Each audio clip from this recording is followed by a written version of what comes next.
Hello everyone, and welcome to this week's episode of Legacy of the Rimlen. We took a week break, but we are back and ready to, as usual, face the consequences of everyone's actions and all that good stuff. But before we get into that, as usual, let's have our players introduce themselves and their characters. The dice say that we're going straight alphabetical, at least with the introductions today. So that means that Ashen ought to go first and talk about herself and what she is playing. Yeah, Ashen, you're up. Hello, I'm Ash, and I'm playing as Illona. Sometimes lady, sometimes cat, sometimes scare people to death. I don't know. What will happen? I don't know. Yes, indeed. Thank you very much, Ashen. Next, we would have Deli. Could you please go ahead and introduce yourself and your character? Absolutely. Hello, everyone. I'm Deli, and as usual, I'm playing as Muninn. They are a traveling scholar from Brightland, and absolutely the smartest person in the room at all times. Whew. Damn. With an asterisk attached. Yeah. Like you know that thing about intelligence being very different from wisdom. Yes. Okay. Yeah, I agree. Okay. Thank you very much, Deli, either way. And next, of course, we would have Show&Tell. Show&Tell, could you please introduce yourself and your character? Yes, hi, I'm Show&Tell, and I'll be playing as Anghel, who's a mute peasant boy, and also pretty charming and very reassuring, except when people chant around him. Something like that. Thank you very much, Show&Tell.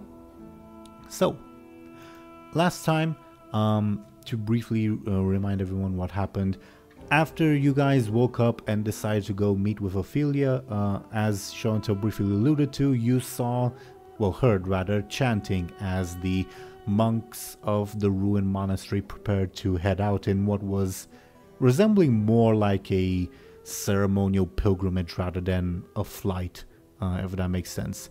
And they were gathering around all the remaining villagers and beginning chanting prayers.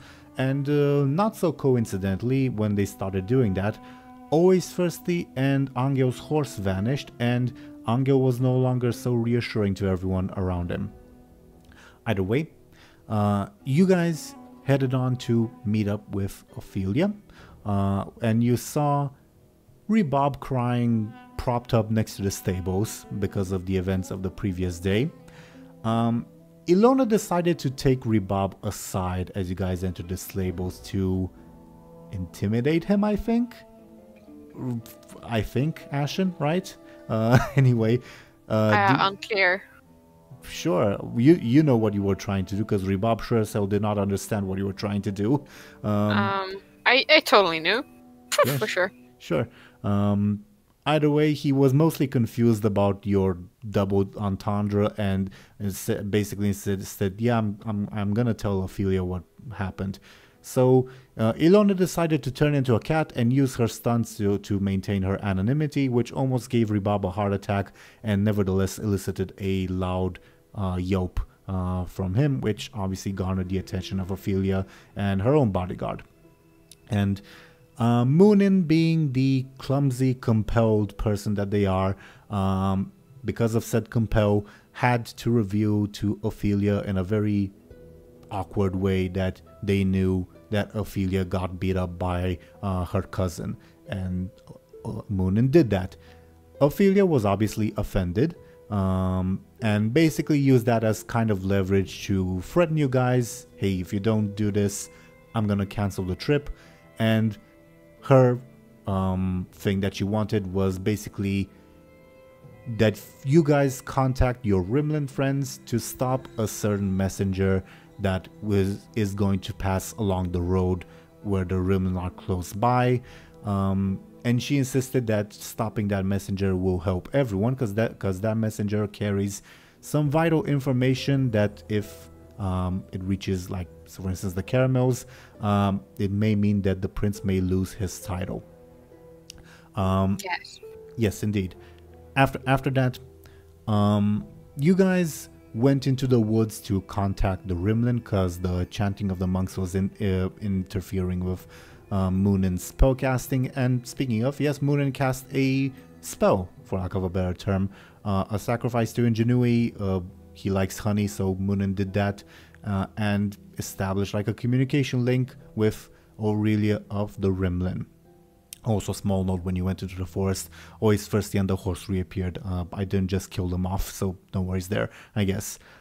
Anyway, Anghel was the person who mostly spoke with Aurelia, because above board I didn't want to speak too much in Ashen's name. And basically, Anghel told Aurelia about the thing of, hey, we need to kill this messenger, and also mentioned that his sister is in trouble.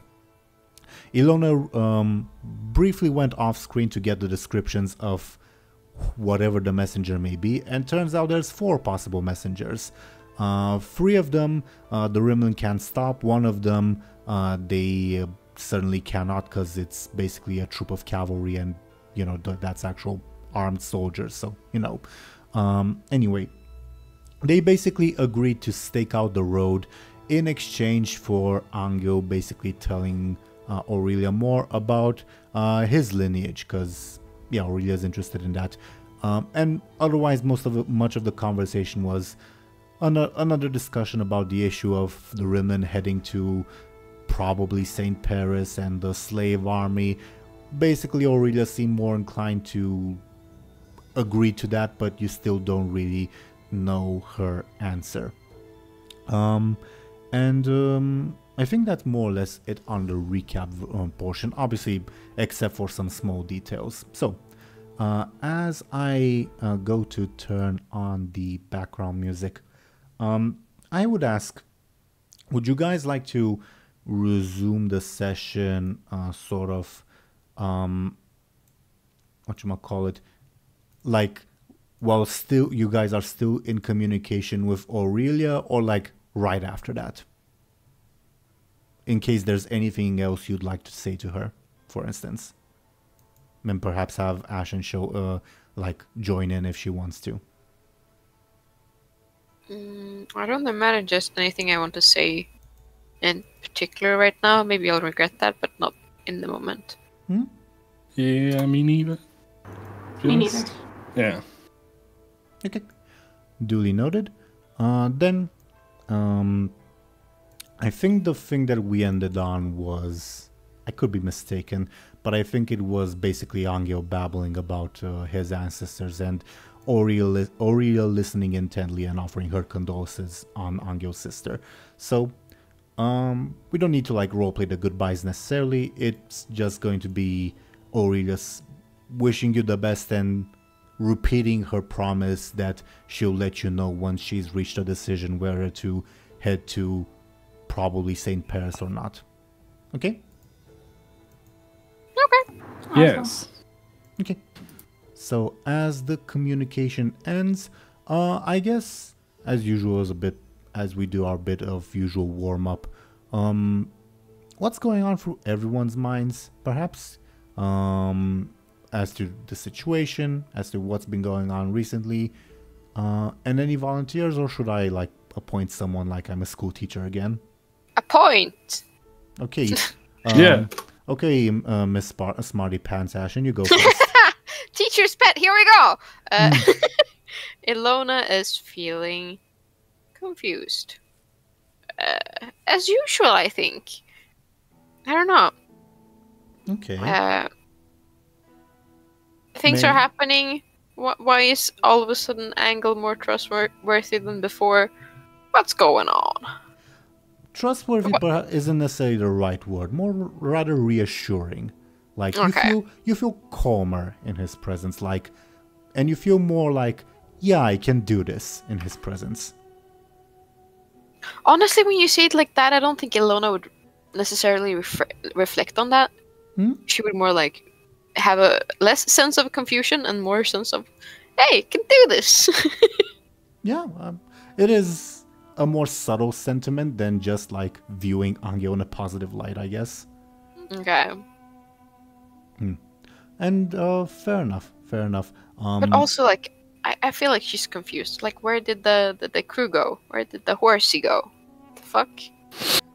They did just come back, and they act above board because you weren't here, Ashen. They acted like nothing happened. Like, yeah, we were always here. And Anghel and Muninn were similarly confused. Yeah. Maybe Illona can ask that. Where were you? Here, says Always Thirsty. Why is everyone asking me that? Illona would be like squinting, like, huh? He also squints at you. Oh. Illona squints harder. You know, I didn't drink anything this morning. Implying alcohol. Mm. Do you have Illona, any? Do you have any on you on that note? Probably, right? Probably it would. Yeah, if you want to. Yeah, but I need this for later. I'm saving it. I need it now. No, go get some, but not for me. Illona, like, continue squinting.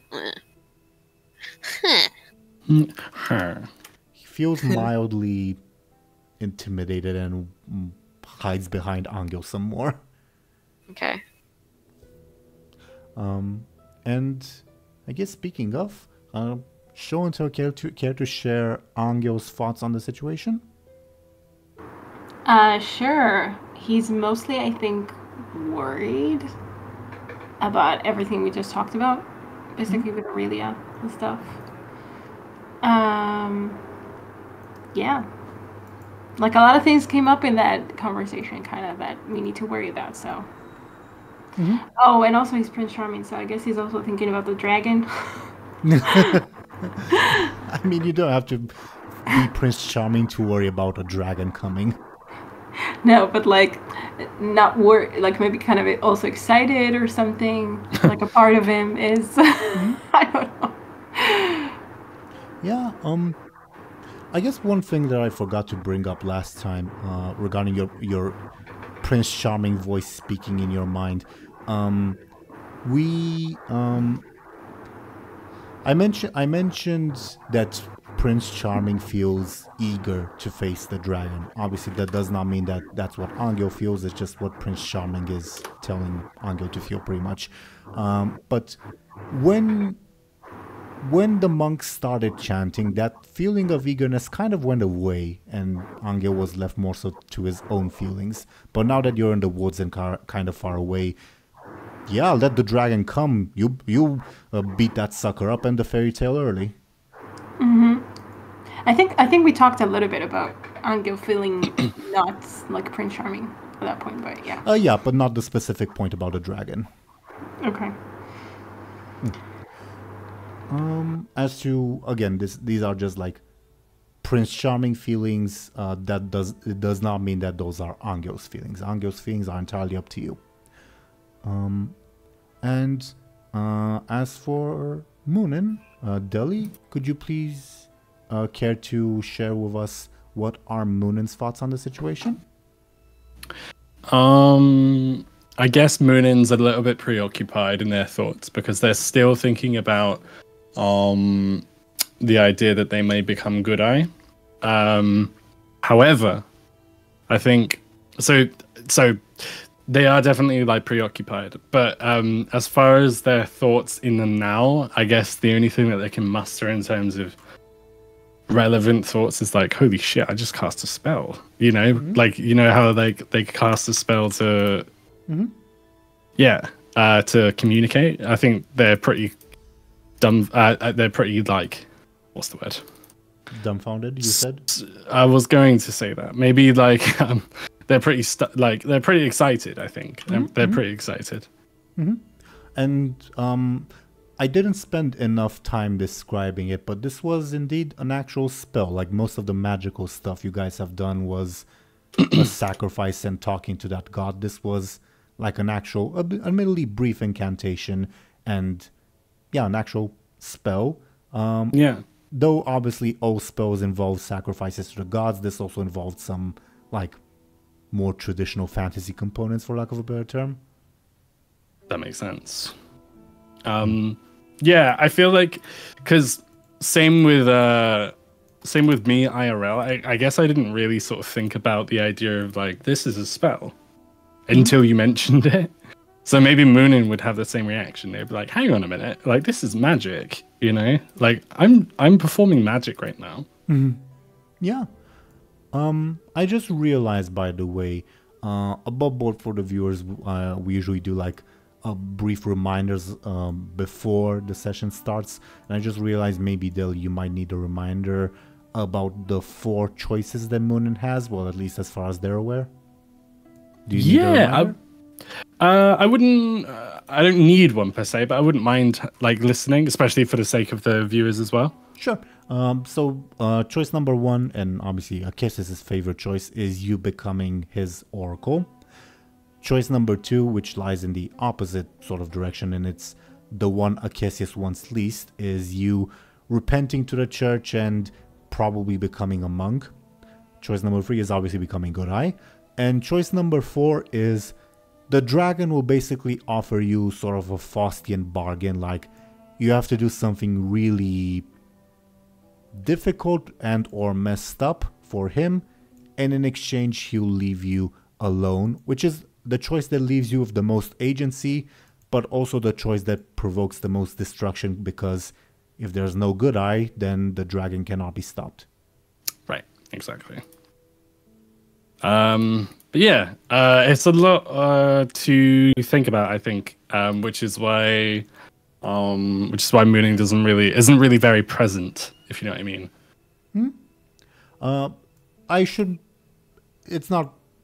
I just should mention that you were privy to all the conversations going on between Anghel and Aurelia, because you were the metaphorical telephone between the two of them. Yeah, that's fair enough.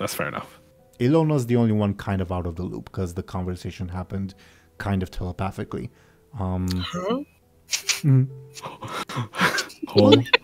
you're more or less aware of what was discussed, because you were asked, hey, go find out what the messengers look like, but maybe not the details necessarily.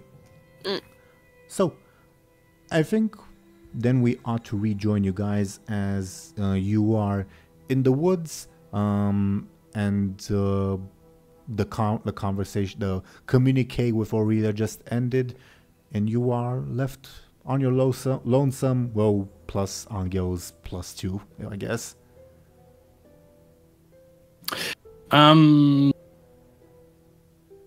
So the communicate's ended, right? So, I guess, what happened to the honey that we sacrificed? You basically offered it, like, placed it in your hand and sort of offered it up to the sky, and it basically turned to dust once you offered it up. Okay. And scattered to the winds. All right. That's a shame, because Muninn would have tucked into a little bit. You have a lot more honey, so don't worry about that. Yeah, maybe Muninn would like idly, because that's the first thing that I thought of. So maybe Muninn would like be so chuffed that they just cast a spell that they would like, and they would like get a bottle of honey, and then they would dip their fingers in and just sort of like have some as a treat. Sure. You guys do have plenty of honey. Yeah. As a little treat. So Muninn would ask, I guess Muninn would ask like Anghel, like, was that even useful to you? Meaning the conversation? Yes. Yeah, the conversation. The honey. The honey. Yeah. The honey. Anghel, I think, kind of shrugs. Or like more like a, so kind of way. Like he doesn't know for sure. Yeah. He's hoping. Well, I guess we, sorry, this is me stuttering, not Muninn. As much as I'd be willing to, Muninn would say, as much as I'd be willing to leave the courier's fate up to the Rimlen's decision, I kind of don't want to risk. I don't know if it's a good idea to risk that. Do you know what I mean? Like, I think we should. Is Muninn saying that to Anghel? Yeah, and to Illona too. Okay. They would probably elaborate because that doesn't make sense. I don't think they would say. Yeah. They would say like, the Rimlen didn't really sound very. To me, they didn't really sound very eager to help us. Maybe sorry to interject. I interject because maybe I did not remind everyone what happened very well. The Rimlen definitely agreed, yeah, we're gonna stop the messenger, unless it's like those cavalrymen, because we can't stop cavalry people. That's true. Maybe. Yeah, they were less happy to help with the other thing. Yeah, the whole battle at the city thing. But with the messenger, it seemed like they were fine with that. Yeah, it's just that I think maybe I phrased it wrong. So I think what Munin's trying to say is like, oh, what if it is the sorry, I can't speak. But the cavalrymen, what if it is them? Like, what then, you know? We would... It's basically... Let's hope it isn't. Yeah. What can we do? Is that what Anghel signs? Or... Because I'm bored, yeah, I agree. But would Anghel sign that? Yeah? I think that's the conclusion we came to last time. I suppose so. But we were doing our best. I don't know, unless you have a better idea. Maybe that's what Anghel signs. I think Muninn would like take a second to think, because as much as they want to, it would be obvious, I guess, by looking at them. As much as they want to ensure that the courier is catched, to be honest, like, that is probably what we did. Like, contacting the Rimlen is probably the best that we could have done, which is what we did. So, exactly. I will just mention for Muninn and Illona, while obviously Anghel is expressing doubt with his words, for whatever reason, in spite of his words, you feel like, yeah, it is possible with Anghel. Yeah. Okay. Yeah. Yeah. In that case, I had an idea of like maybe Muninn would speak to Akessius to see if Akessius knew if it was, because Akessius knows everything, right? Nudge, nudge. I was thinking, yeah. I was gonna ask. Muninn was going to ask Akessius, but maybe with that burst of, or not burst, maybe that sort of extra confidence, they decide not to, and they just be like, they shrug and they say, well, I mean, whatever happens, but I'm sure it'll be fine.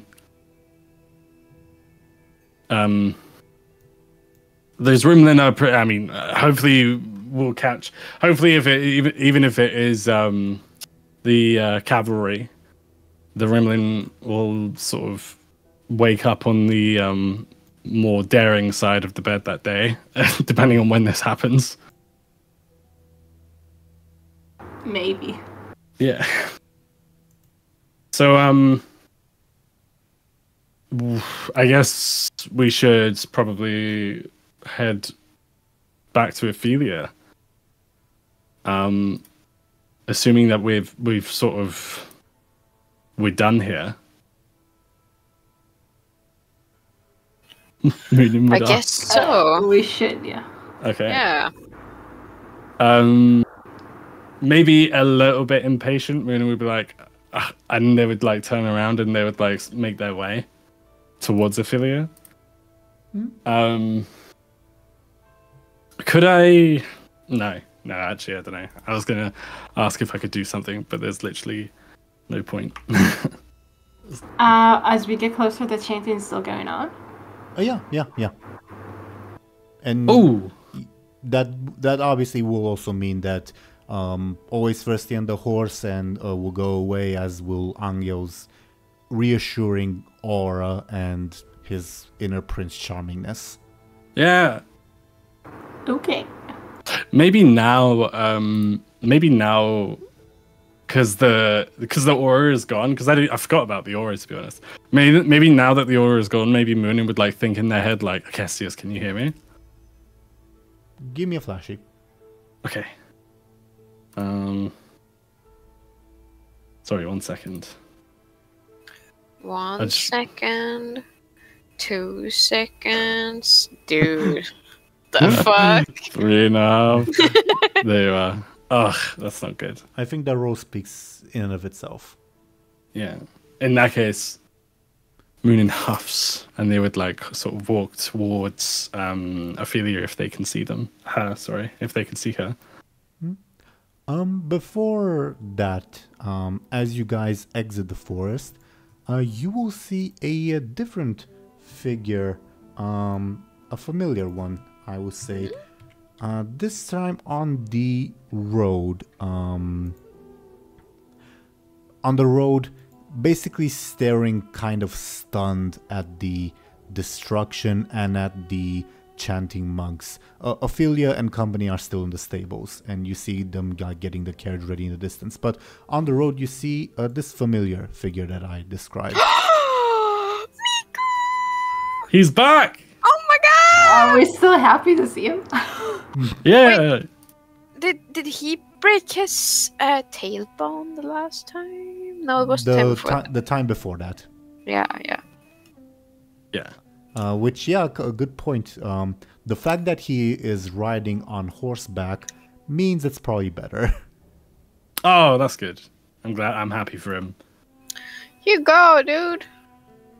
But yeah, he does not see you guys. He's currently staring stunned at everything that's going on. Sort of like you guys will be coming, maybe not necessarily behind him, but from like a 150-degree angle or whatever. Yeah. Okay. Or I guess 270-ish, whatever, you know what I mean. Yeah. A blind spot. Mm-hmm.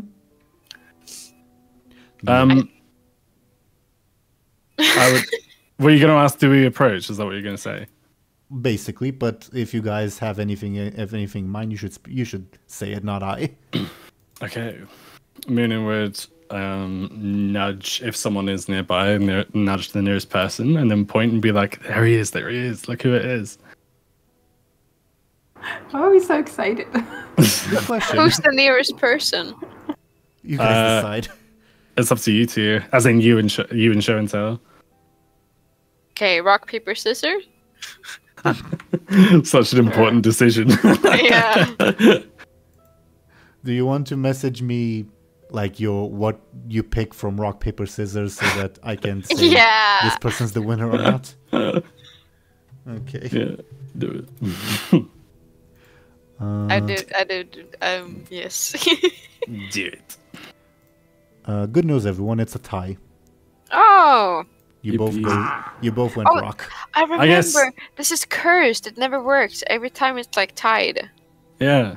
Ashen sent me a new thing, so Show&Tell, if you want to send me a new thing, go ahead. I'm the new shit. I'm on that new shit. Show&Tell wins with paper versus rock. Shit. Okay. Muninn would nudge Anghel very hard and say, look who it is. Anghel looks and he is like, okay. I don't remember the terms we parted with. We sent some letters with him, didn't we? Yeah, that was your last interaction with Miku sending a reply to Maria, the priest's daughter. Oh, is that what Anghel thinks about? I don't know. I feel like he forgot about her. I forgot about the letters, and the fact that maybe Muninn didn't, because the fact that Muninn's like, look who it is, that kind of plays into like, oh, look who it is. How do you think the letters went? You know, how do you think the letters were received? To be honest, it makes sense to me because Anghel didn't even write that letter, so yeah, I feel like he's like, okay, that's Miku. It's your girlfriend's carrier. Yeah. Still does not see you because this conversation has been kind of silent anyway. Yeah.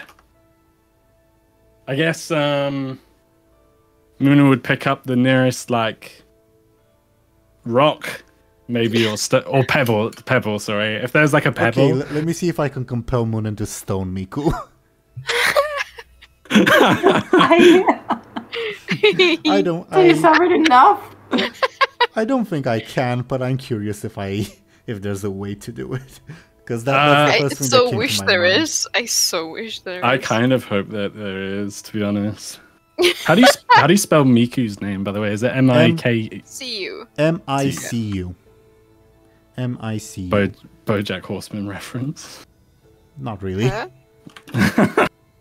I think I mentioned this, that his name literally means the little one. Oh, that's cute. Anyway, no, I don't think there's anything that will prompt Muninn to murder Miku in cold blood via their aspects. Come on, like by accident. Ashen, stop it. Enough. No. I'm sorry. Muninn would pick. The idea came to me when Deli, you said picking Rock. up a stone or whatever you said. Picking up a rock. It's like Muninn- keen eyesight. It's too good of a hit, you know? It's Yeah. like right in between the eyeballs and just like bonk. Yeah. Dead. Then why don't you compel Muninn, Ashen? Muninn's overly confident with their eyesight that they would use a rock to hit, because they would use a rock to get his attention, because they're like, oh, I know how to hit him without hurting him. That really doesn't work. Yeah, I'm struggling to find the. Muninn would pick up a pebble and throw it at Miku, if that's okay. Yeah, sure. Going past the attempted murder, Yeah. you throw a pebble and throw it at Miku. I don't think we need to necessarily roll for this, because it's a small thing. You successfully get Miku's attention as he turns around and sees, hello. He still seems kind of a bit uncertain around you guys. Muninn would be like, hello again. So you guys really were here. I think that's kind of disarming. If Muninn would be disarmed by that, and they would say, "You were looking for us?" Yeah. Did we tell him that we would be here? What? You did what's not. in that? Okay. You did not tell them. He says, "Yeah, I've got letters for all three of you." Oh, Thank you. fantastic! And then Muninn would nudge Anghel again to be like, the letters are for you. Like, that's how the nudge would come across, if that makes sense. To be honest, I at first had Maria's reply to you, looks at Anghel, but then her father insisted I take 3 letters for the 3 of you. Oh, Okay. okay. So above board, 3 letters from everyone from the father and 1 letter from Maria to Anghel. Oh. Why is the father hitting on us, man? What? That's not cool. Says The Miku. father's like, oh, we saw you from across the bar and really liked your vibe. But I guess Muninn would like take or offer to take the letter from Miku, the one that's like addressed to them. Sure. Okay. Shall I? Well, do you read it now? Basically, I'm asking when shall I send you its contents? Illona would also ask for hers and read it now. Yeah, I'd be happy Anghel to can't read read, so I don't know how much he carries.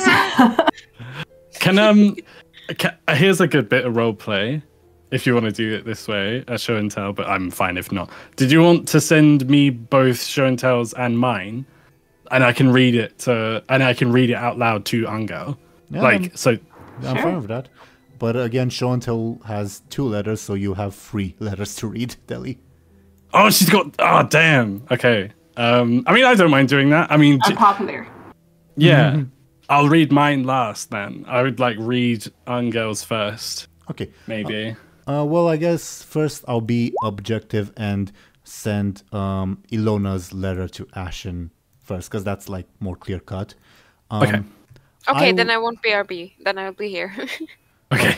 I'm sorry, I did not notice that.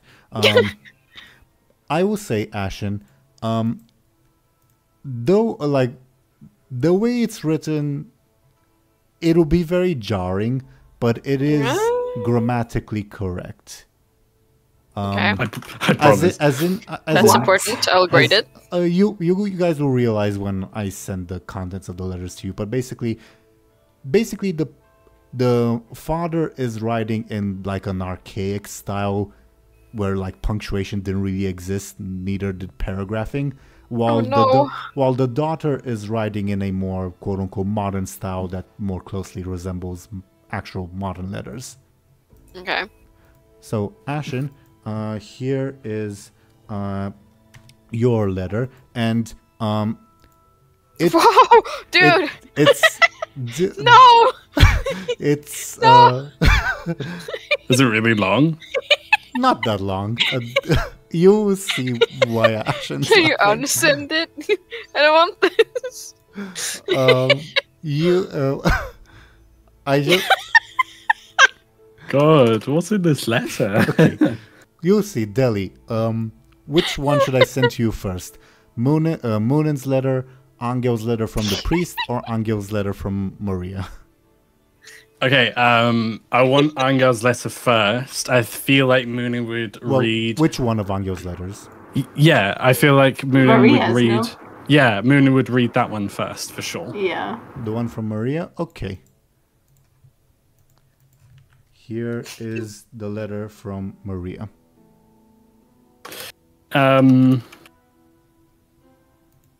Maria and priest dad. Sorry, I'm just writing notes. Oh, I need to change the music. I actually have a theme for Maria now. So, funnily enough, the original song is called Ballad for Maria. Oh, that's so cool. Where is, sorry, completely off topic. Where is Miku from, like, nationality-wise? Do we know? He's a Rima. He's Rima, okay. And he speaks Rima. Only. Oh, only Rima, okay. Oh. So Muninn would clear their throat and they would say to Anghel, they would like turn heel towards Anghel as if to be like, I'm about to read you something and you're gonna listen. And then they would, is Anghel paying attention? Sorta, yeah. Okay. Hello, Anghel. It's Maria. And then Muninn would like wink at Anghel. Thank you for the reply. they would wink at Anghel to be like, Maria. Continuing reading, they would say, thank you for the reply, but please, you don't have to have your friends flower it up so much. Did they even ask you for your opinion on what they wrote? I appreciate the sentiment, but I don't think it truly came from you. I wrote you because I'd love to hear from you. I'd like to hear about your travels and your honest thoughts and feelings. I feel like this is Muninn talking, I feel like she realized. Oops. Anghel is really... did he even hear? No. I don't Did think he know what was sent? No. So he's like a little bit confused. He's like... Or he's like sending them suspicious looks. Yeah. Well, Anghel knows. Like, why did you write? Anghel knows the reply was romantic in nature, but Muninn and Illona and Lass flowered it up so much. Like Lass even inserted his poetry about a random girl. Right. Oh yeah. Love that. Oh my god. Okay. Well, good for her for seeing through it and not Yeah, just she's freaked out and just, or I don't know what. She's a smart girl. Maybe Muninn would say that. Muninn would say she's a smart girl. And Muninn would continue reading, and they would say, well, at least the reply I got from your friends confirmed what I thought. You don't know how to read or write. I'd really love to teach you if we met again, like I said in my first letter. And I'd really love to learn your way of speaking, the one you do with your hands. Anyway, that's not the only thing she wants to know about his hands. Yeah. Anyway, Father has been acting off in the past few days. He says he's really worried about you and your friends, but doesn't want to go into detail. He says that will just frighten me more. He insisted that I include 3 letters addressed for the 3. Sorry, excuse me. For the 3. Sorry. He insisted that I included 3 letters addressed for the 3 of you with this one, but won't say what he wrote. I hope you're well. I will be praying for you and your friends. Sorry, my screen just timed out. You know when the screen goes black. I can't even remember where I was. I hope you're well. I will be praying for you and your friends and keeping you in my thoughts. Oh, and of course, if there's anything I can do to help you, please feel free to write me. On that note, of course, I would like to meet you, like you suggested. Father is really worried, though. He says that if I go to St. Paris, my life will be in danger, but that I would also be of a great assistance when it counts the most. I want to help, and to be honest, I cherish the thought of meeting you again, but I admit that I'm scared. What do you think I should do? I look forward to hearing from you again. Maria. She can't know you. Muninn would say that she can't know you that well. She won't hear from you. And the crowd goes wild. Took me a second, to be honest. I still don't get it. I did get it. Because Anghel can't speak.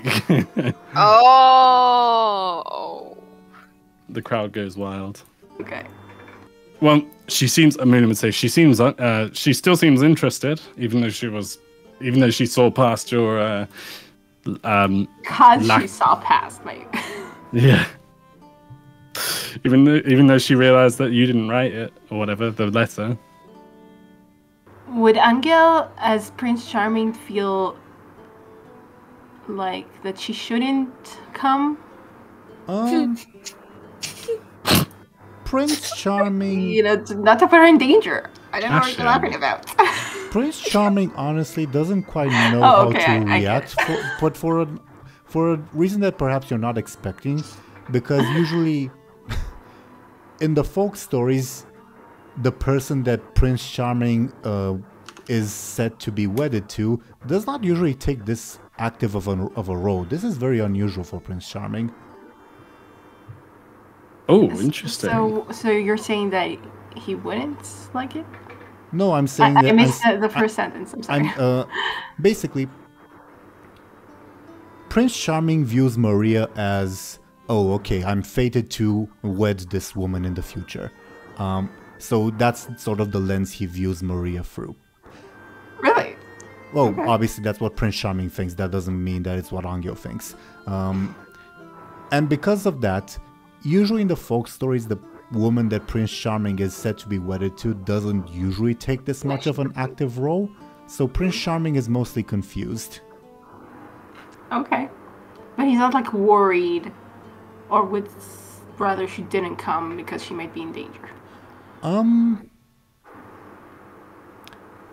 There's definitely that, but there's also, oh, I get to see the person I am to wed early. That is exciting. Okay. Like, as I mentioned, Prince Charming is very unused to this situation. Okay, I don't know how much of these thoughts are actually like Anghel actually agrees with. But I would say that I think by this letter maybe is a little bit interested. I don't know. Yeah. I don't know though. Like I don't know if like I feel like he has a lot of it on his mind. I don't know how interested he is in the romantic aspect of it. Well, to be fair, she did mention other reasons for potentially going. Yeah, that she would help and stuff. And you know that her father can tell the future, so... Right. Yeah, that sounded interesting, for sure. But I still don't know if Anghel would be like, yeah, okay, you should go. Yeah, you should come. And stuff. I'm gonna. Sorry. Ignore me. Okay. Ignore me. I was gonna say I'm gonna send you the letter. Oh yeah, good idea. Awesome, thanks. Muninn would ask Anghel, like, so did Anghel voice any of this, by the way, or not? Well, I say voice. Did he sign any of this? I don't think so. Like, it was just my thoughts. Okay. Anghel's like, I'm. Maybe he signs okay. What? That's Muninn's reaction, by the way. That laugh. They would say, "What? That's all you got? That's all you got? Like, she's interested in you, Anghel. That's good news." Why? Why? I mean, she's a lovely lady, and she's of good above board. I don't know what the word is. You know, when like she's got a good job, basically, but not that. Yeah, I think Anghel was more asking why is she interested, but okay. Oh, would Anghel say that? I think. Do you think? I think he did say that. He would. I think he did. Oh, he Already? did. But then, so Muninn would. So Anghel said that, but then Muninn misunderstood, and they would say, "Oh, but she's a lovely lady." Would Anghel be like, "Oh no, what I meant was," or would Anghel not say anything? Do you think? Does that make sense or not? Oh, sorry, I forget. Yes, it does. It does. Okay. Oh, what the push to talk? Yeah. Okay. So Muninn would. Oh right. The Muninn would say, "Oh right. Well. I suppose. What? Well, I mean, look at you. You're a very handsome man. And she's a very beautiful young lady. So 1 + 1 = 2, at least where I'm from, don't you think?" Come on, Anghel, are you telling me that you're not interested? I don't know if I'm interested.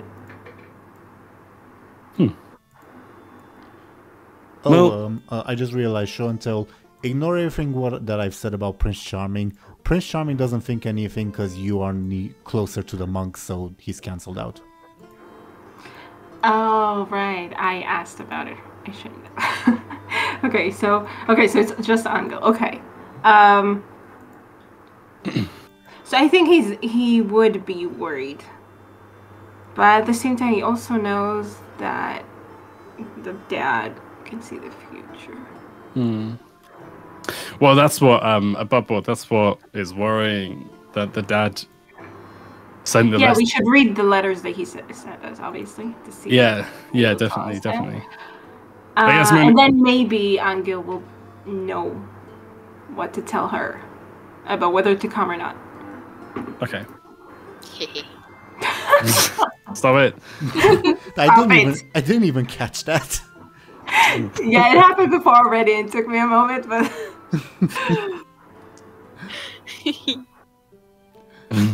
So, well, go ahead.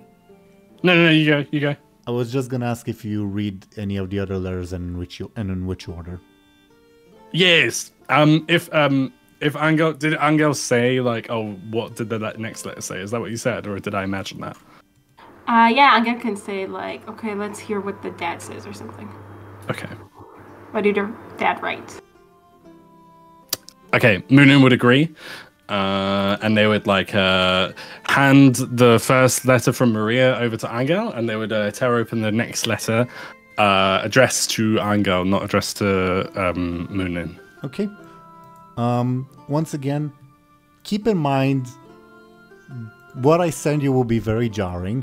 Ashen knows, but it is grammatically correct for the language and the style of writing letters. It's just very, very archaic. Okay. Okay. I'm nervous, but okay. You'll know what I mean. Okay.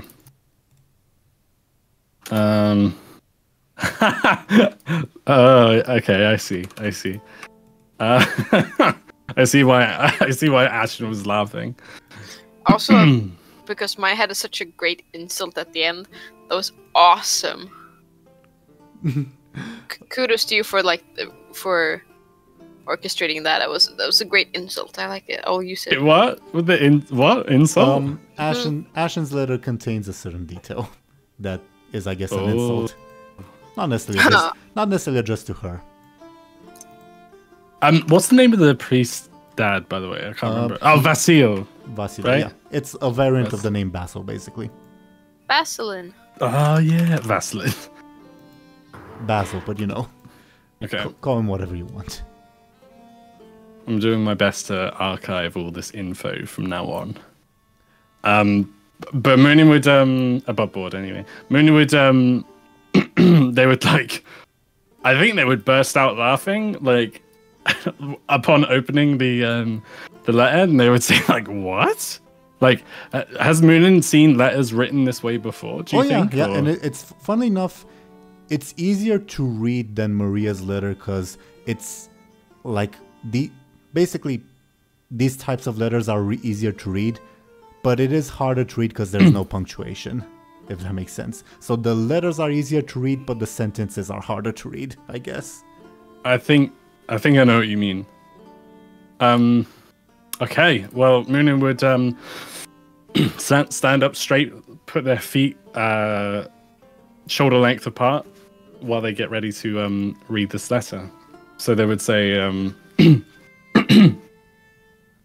"Read these words to Anghel, please, but do not trample upon another's privacy, O Muninn of Brightland." Well, yeah. I can see where Maria gets her intelligence from. Anyway. For one's inner struggles are not for others to know except for themselves. The good three above and their priest in addition, Anghel, dear child. Anghel, this is Muninn talking. Anghel, I feel, as much as I want to read this out loud, I judging by what the prophet just said, are you comfortable with me like sharing to everyone what's said? What? Oh, with like Illona? On the letter, yeah. Miku's also here. And Miku, yeah. Just kind of staring awkwardly. Okay, I don't know what to say. Muninn's, if it helps, Muninn's a bit concerned because obviously it said like, Muninn, don't read this out loud. That's basically I don't read this out loud. He said, do not trample upon another's privacy. Yeah. Yeah, but what does that mean, though? That means don't read it out loud, right? Or don't read it full stop, especially not out loud. No, but how is Anghel He going said, to read know these what it words says? to Anghel, but please do not trample upon another's privacy. That's what he said. Oh, what does that mean then? Can I roll a clever to see what that means exactly? Sure, it will be an easy roll. Okay. Isn't it just like not? I don't know. basically, he's asking. Okay, by necessity, you have to know the contents, but just the two of you. Oh, I see. Okay, that makes sense. Angel's like, I guess he's just like, I don't know. Where are we going to go though? Have privacy. I mean, we could walk. I mean, I would say we could walk over there if you want, and they would point in a random direction. Sure. Which is secluded enough, you know. All right. So, would you prefer that? Yeah. Okay. I guess it. Yeah, sure. Okay. Apologies, Illona. Miku, good to see you again. I'd like to, if you guys could have replies ready in like half an hour at most. I should get going sooner than later. That sounds good. Hopefully half an hour. That sounds fine. Anghel, should we go? Yep. Okay.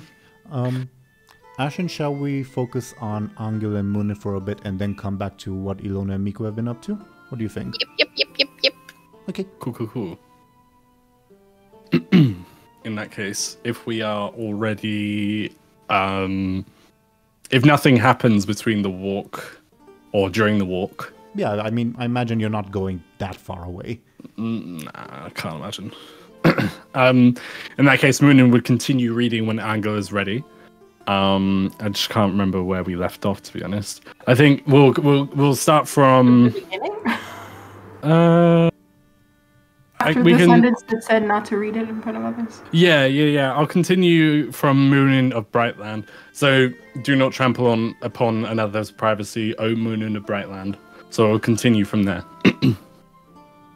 For one's inner struggles are not for others to know except for themselves. The good three above and their priest, in addition to Anghel, dear child, though destiny weighs heavily upon you, know that it is not too late to escape the fate that has befallen you. Sorry, again, this is probably Muninn reading it like this because it's kind of hard, right? There's no punctuation above board. That's... Yeah. Has befallen you. All you need is a good prayer and an honest... All you need is a good prayer and an honest, devoted heart, in addition to your good heart and kind soul. You added an extra 2. Did I? I don't know what I've done. All you need is a good... Sorry, I'm just backtracking a bit. All you need is a good prayer and an honest and devoted heart. In addition, full stop, I imagine. In addition, your good heart and kind soul can shine through, even if you choose to banish the demon in your mind. In addition, though your demon is not as nefarious or as selfish as the ones haunting your friends. What does he mean by that? Well, probably a Cassius.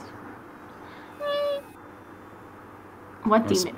Yeah, I suppose. I think it's a Cassius, and he's Yeah. like better supposedly than the other guys. Because he's of the 3, isn't he? So Feel free to definitely. give me a clever if you want. Well, actually, only Anghel can give me a clever because only Anghel might suspect what that means. Ooh. Oh, so it's not?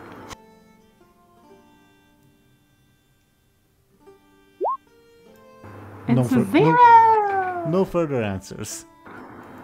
Wait, So what did they say? That your demon is worse than the others? Your demons are not as bad as... Hang on, let me go back. Even if you choose to banish the demon in your mind, even if you choose to banish the demon in your mind, full stop, I imagine. In addition, though your demon is not as nefarious or as selfish as the ones haunting your friends. So, the demon in your mind speaking... I wonder what that means. Isn't that a Cassius? I guess not. For Muninn, potentially, but what's the demons in Anghel's mind? Oh, it's talking to Anghel. Oh, I'm sorry. Yeah, sorry. Okay, wait. The demon in your mind is not a... Oh, okay. I guess that's... Prince Charming, then. I guess? Ding, ding, ding. It has to be. Ding, Oh, okay. It's not nefarious because it's good, supposedly, but I guess not in the eyes of the church. Oh, do you know what? Yeah, that makes sense because it's like old magic, isn't it? I imagine. Yeah. So yeah, that makes sense. Okay. Well, it's not as nefarious or as selfish as the one haunting your friends. It is still born of the demonic, and you do not need it, or the devils it provides as companions. In addition, regardless of your choices in the matter, I will pray for your well-being and safety, and for the well-being of your sister. In addition, do not blame yourself for the distraction of New Spring, for it would have happened at the hand of the wolf, or at the hand of the slaves of the demon of war. Regardless, He knows regardless. Yeah, he does know everything. In addition, know that you have done and will continue to do great good regardless of your choice. But you risk eternal damnation if you continue to entertain the demon in your mind. In addition, if that is where your heart shall take you, please take care of my daughter. She trusts you and has a gentle heart. Father Vasil. Oh. That is quite sweet, actually. Show&Tell, just for the sake of the viewers, I'll paste this message in the chat so that they can see why the hell Deli and Ashen were so flabbergasted, okay? In the Roll20 chat. Yeah. It's interesting that instead of a full stop, it reads in addition. Yeah. Do you know what I mean? That was interesting to. Yeah, that was repetitive. It's above board. That's how these older documents were actually written, old documents. To make it very clear where the sentence starts, I guess. Or something. I can't help but read it all in my head like somebody's screaming, gasping for air. Yeah, same. Yeah. I feel like that's how Deli read it a little bit. Kind of loudly. It's not meant to be like modern day caps lock. It's meant to be basically just to contrast. Maria's writing in shorthand, and the father is he's writing as if he were writing in print, right? Yeah, in print basically. Yeah. In print, Sorry, in print, but only with capital letters, because that's the sort of default letter. Above board, minuscule letters came about later. My man knows this history. I know you. Obviously, I know you know your history, but still. So again, even obviously, it's difficult to read from a sentence perspective, but the letters are actually more clearer than Maria's shorthand. Funnily enough. Yeah. But yeah. Well, I think Muninn would say to Anghel in a very reassuring, genuine kind of way, at least he trusts you with his daughter. If you do you think there's a future with her? I don't know. I don't know if there is a future at all. Okay.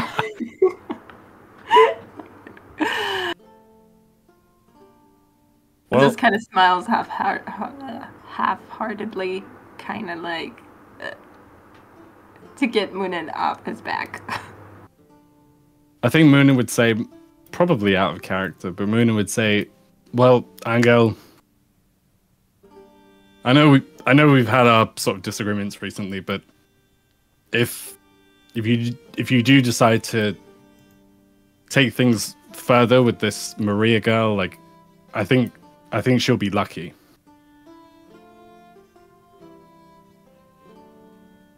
Anghel doesn't know what to say to that. He's embarrassed. Yeah. Well, I think Muninn might be a little bit embarrassed as well, and they would say, "Well, I suppose we should." And Muninn would walk back to Muninn would make their way back to Illona and Miku. There is one more letter, by the way. Yeah, my one, isn't it? Or okay. Shall I send it to you, and while you, Deli, read it to yourself, or out loud, your choice, we check in on what Illona and Miku have been up to? Yes, I can read it while, to myself. It makes sense. Sure. Okay. I'll copy and paste it to you. Here is your letter. Okay, thank you very much. Ashen, are you with us? I am with you. So while Anghel and Muninn awkwardly shuffle off, Miku says, "Not sure I was supposed to hear all that." Well, the priest kind of knew that I was gonna hear it anyway. I guess so. Yeah. Illona looks away and then back. Okay. Okay. Okay. Look, he looks at you, also looks away, but not in a, I don't know, shy young lovers thing, but in a "Are you gonna murder me?" thing. Oh, Illona kind of How did things have changed. like... Maybe she did like in a "Am I gonna murder you" way, you know? No, I'm just kidding.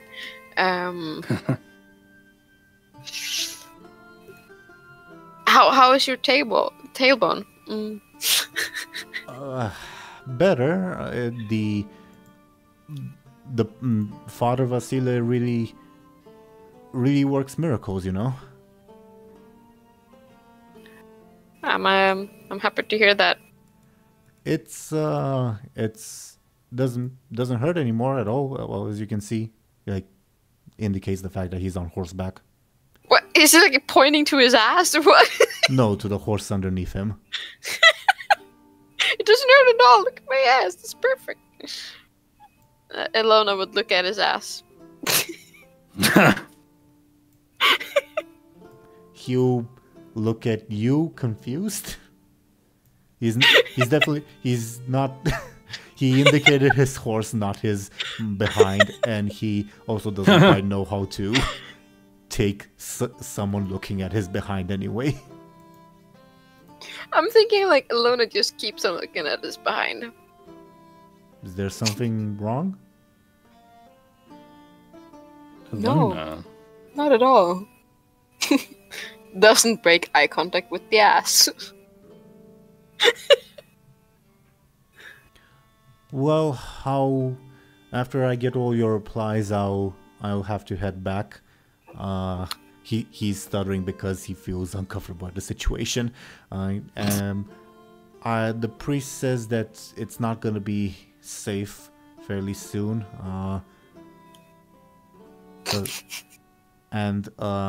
That it's safest where he's at. But I'm sure we'll probably meet again. He doesn't seem particularly thrilled at the prospect. I think Illona like would switch to looking at like the horse's ass by this point or something. It is, because obviously you're a former member of nobility, and nobility does like its horses. It's a fine enough horse, definitely for poor people, but you know, for a poor people horse, it's fine. Okay. Poor people was. Like I wonder if like I'll just say that like that's a good horse for poor people. No, I won't. She would say like okay. Oh, it's good to know that you're, I guess, in safe hands with that.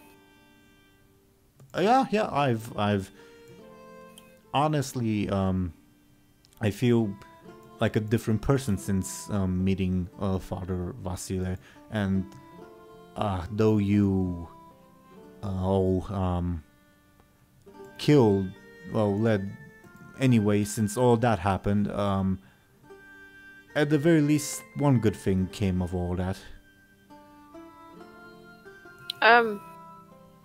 Do tell further. That sounds quite interesting. Well, he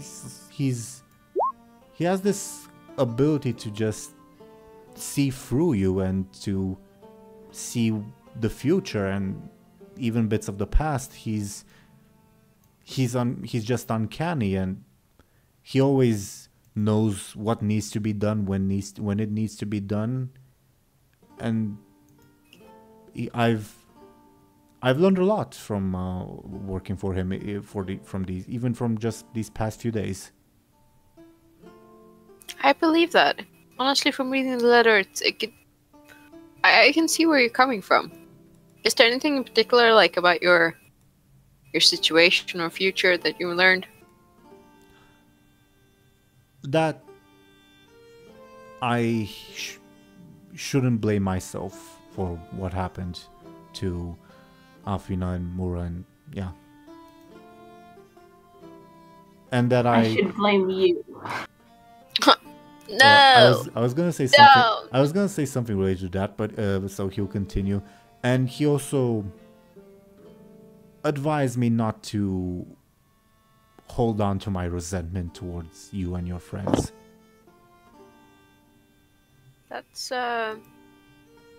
That's generous of you. I'm happy to hear that. Illona would like kind of look. How do you say that in English? Trying to be like sincere, you know? Like, yeah. Look sincere. I guess that works. Yeah. Yay! Mhm. That works. He will say, well, above board, because of the conditions of when you defeated him in battle last time, he literally cannot ever go against you guys again. But leaving aside the game mechanics, he will say, I admit it's difficult at times, but it's only been a few days, and I'm sure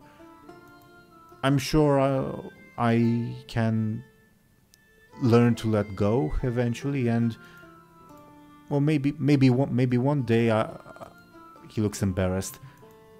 Maybe one day I can become someone as a priest as good as he is. You want to become a priest? Yeah, well, I know it's. I don't. My parents weren't priests, and I'm really more of an apprentice than an actual priest. You know. Oh, you're right. You're not from here. Usually the priest's either son or daughter's husband would be the next priest, but he says that his daughter's husband will probably not be a priest, so he has hopes for me, if you can believe it. Wait, his daughter's husband? Future husband, sorry. Well, maybe future husband. He says it's not certain. Elon would like give a meaning look towards Anghel's direction, like future husband. I don't know. I don't know who it is. Elon would smirk, like, yeah, I have a clue. Well, anyway, I'm welcome back, Deli. You missed more. Thanks for the info. You missed more illusions about Anghel's future, I guess. Thanks for the info. What was the last thing? Lost my train of thought.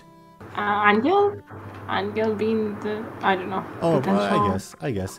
Yeah, he will say, yeah, I don't know if he's who he has in mind, maybe, but I didn't really ask, to be perfectly honest. It's Angel's business and Maria's business, and not mine.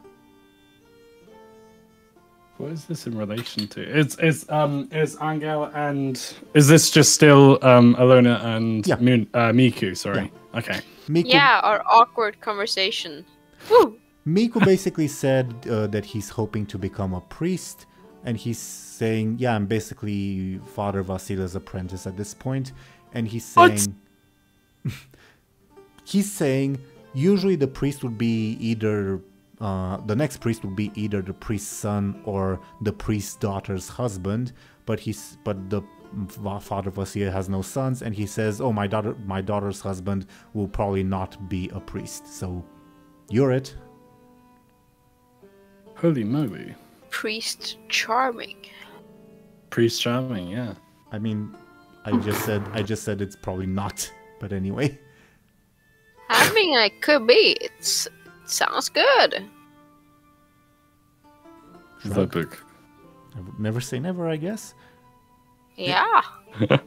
Anyway, to let me know when Anghel and Muninn return, if you, yeah. Wait, Deli, did you miss the part where I just like looked at his ass for the entire? No. I was there for that. Okay, good. And I'm glad that was I was important. there for that. Yeah, that was important. Yeah. I'm glad I was there for that. I was like, damn. That's all I was. That's all I was. I was just dome. That's all I was. Dome. Dome. Dome. That's what Illona was like. Yeah, exactly. Yeah. If Anghel and Muninn arrive, Your choice. question mark? Your choice. Okay. Yes. Yeah, I think so. In that case, as Anghel and Muninn arrive, so as Anghel and Muninn were walking, if this is okay, by the way, because a little bit of time has passed, I imagine. Not that much time, but sure.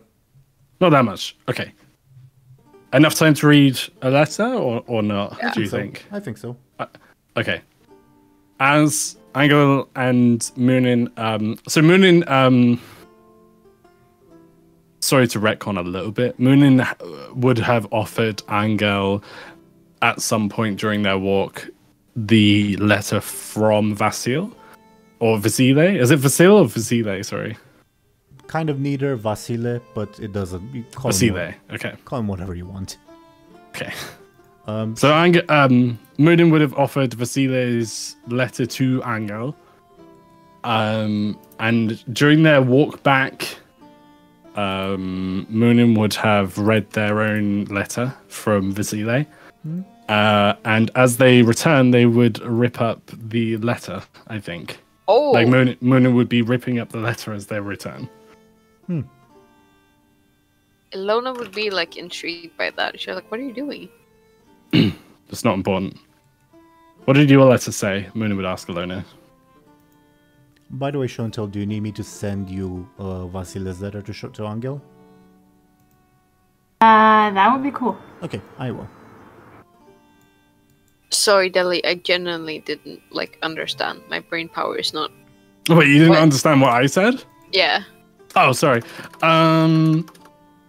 I think, not to put words in your mouth, I think Illona said, "Oh, what was that about?" As in the letter, right? Yeah. And then Muninn would say, Muninn said, like, "Oh, it was nothing important. What did yours say? Like, what did your letter say?" I mean, it was interesting. Had some insights. And she would give a meaningful look towards you know what, a teacher busted you for doing something. You're like, yeah, I know what you're up to. What, to Oh me? my God. To Muninn? Yeah, Illona would do that. Yeah, I know. What? So Illona would do that to Muninn? Yeah. I think Muninn would act surprised, and they would look behind them, look back at Illona, and be like, "What? What? Am I missing something?" You know, this is Miku speaking. He said you do that, indicating the rip letter. Illona was the even more like me. You know. What? Let me see that letter. And then Muninn would attempt to take it from you. Illona would hide it behind her back. Hey! Stop that. Illona, give me the letter. He also said Put this your would letter happen. back together. Huh? That's God not damn. fair. What did Illona say? Sorry. How about you put your letter together again, huh?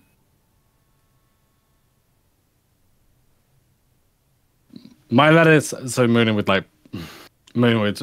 spill the beans. They would say, my letter. Vasile asked. Well, Vasile insisted that I become a monk of the three, but.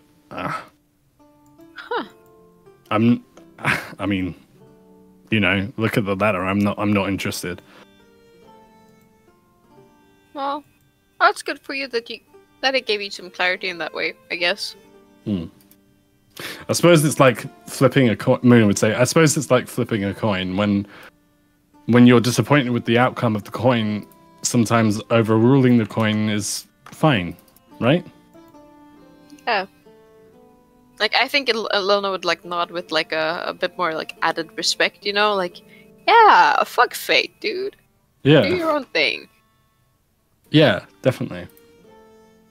So, Muninn would lead towards the letter that Illona is hiding behind her back. What did it say? Illona would hand it to Muninn. Here you go. Okay, shall I send you the contents of Illona's letter, Deli? Yes, please. And then this will give Anghel time to talk to Illona too, if you want to. Okay. Okay. I have copy pasted it now. Okay, thank you. Okay, I will admit it is kind of funny in modern day English context, reading his manner of writing. Yeah. Muninn would walk off as they read the letter. If as long as Illona doesn't try and stop them. Muninn would walk off as they read the letter, leaving Anghel with Illona, basically. And in IRL, I'm going to read this letter. Miku will say, he knew he'd do that. They'd do that. That's why they added that. They said they added something to the letter. What, to Illona's letter? The insult. Illona would like grin at that. Like, yeah. Okay. So, right, I'm gonna read this letter. So, Anghel, are you happy with your outcome of the letter? Got any good insights? Not sure. How about you? I guess, yeah. Give me some sense of direction. What did Muninn do? What? What did Muninn do? I don't know. They did what? Sorry? I don't know. What? When Muninn ripped up the letter, or is that what Angel's asking about or not? No, because Illona said, "Oh, I know something." I don't know. Right. Why did Muninn want to read the letter? Wait, is the pieces of the letter on the ground from Muninn? I think Show&Tell's referring to the bit about Muninn in Illona's letter. Right. Mm-hmm. Yeah. Okay. Wait, what, you knew? What did they do? Is what Anghel asked. Is Anghel asking why did Muninn take Illona's letter? Is that what Angel's asking? Yeah, I guess. Yeah. Okay. Hell. Why is Muninn so interested in Illona's letter? Exactly. Right. Illona? I don't know. I don't know. I just am above board. Sure. Okay. I'm gonna read this now. It's such like a what moment there? I didn't understand anything. Is the pieces of Muninn's letter on the ground? Yes. Can I pick them up and read them? I mean, I'm not gonna stop you. Weigh? Did you say weigh them? What? Gonna weigh them? Why would you You're say gonna weigh that? them against the weight of my heart or something like that. Great Egyptian god. What's with all the miscommunications today? Am I the only one who can clear people clearly? It's like last week. You know how last week we were all like, we had no. Well, I think it was just me last week. I've infected everyone else. Everyone, shut up! I'm trying to read this. I'm trying to read this note. Shut up. Shut your mouth! I'm trying to read. No, but honestly, can I read the letter? If I pick up the pieces and just like put them together. Sure. But I will require either a careful or clever from you to see if you can put them back together. The difficulty will be Muninn's forceful roll, because that's what they did to rip up the letter. Okay? Bing Right. bang boom. Here's a 5. A clever. I'm actually red in it. You know when you're laughing so much that your cheeks go red. Anyway, I got a -1. Okay, with a -1 in forceful, Muninn's idea of ripping up the letter is trying to tear it apart and failing because the parchment's just too strong and throwing it on the ground. Yeah, they're a nerd. They're a bookworm nerd, so that makes sense. Well, to be fair, parchment is a bit tougher than normal paper, and this is parchment. Yeah. So, Illona, you find the letter intact. It's just slightly damp. Ew. I will send you Muninn's letter then. Yeah. I just sent it to you. Thank you. I guess while Illona and Muninn read, Miku will look at you, Anghel, and say, you know, she's a good person. I hope you don't disappoint her, whatever your answer may be. Anghel just looks at it. Looks at you. Okay.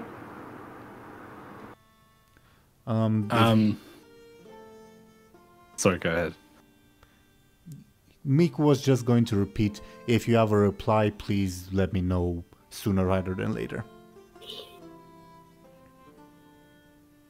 Muninn would are you guys like are you guys gonna do anything else, or can Muninn come back? Muninn can come back whenever they so like. Okay. I was just wondering if you guys wanted to talk shit or something before I come back. You guys want to talk shit?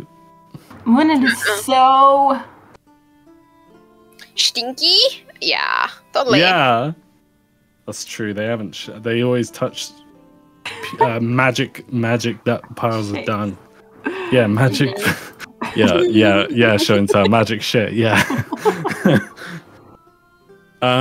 I guess Muninn would come back and they would say, "Oh fuck, I had something in mind because I just read the letter, but because my memory is so bad, in general. Hang on, let me just read it again before." Illona would say "baka" when it comes back. Okay, Muninn would come back with the frown, with the clearly pissed off. They would say, "Unwise." They would say. Unwise. He thinks I'm unwise. He said it, not me. I know he said it, not you, but it. Muninn would pinch the nose of the bridge of their nose, and they would say, "That old man." The more we talk to this old man, the more I the more I hate him. It is not. It's not good to hate, says Miku. It's not good to hate.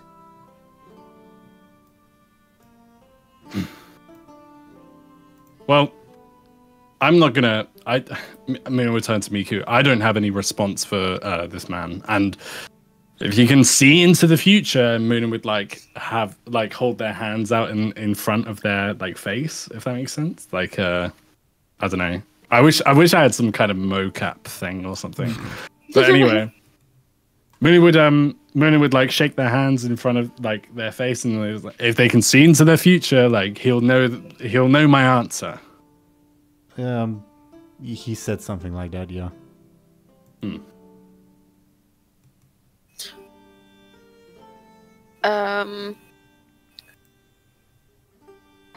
Illona would ask Miku, is there anything more he said that would happen? He said that they would, indicating Muninn would ignore the compliment and focus only on the insult. But anything after this? He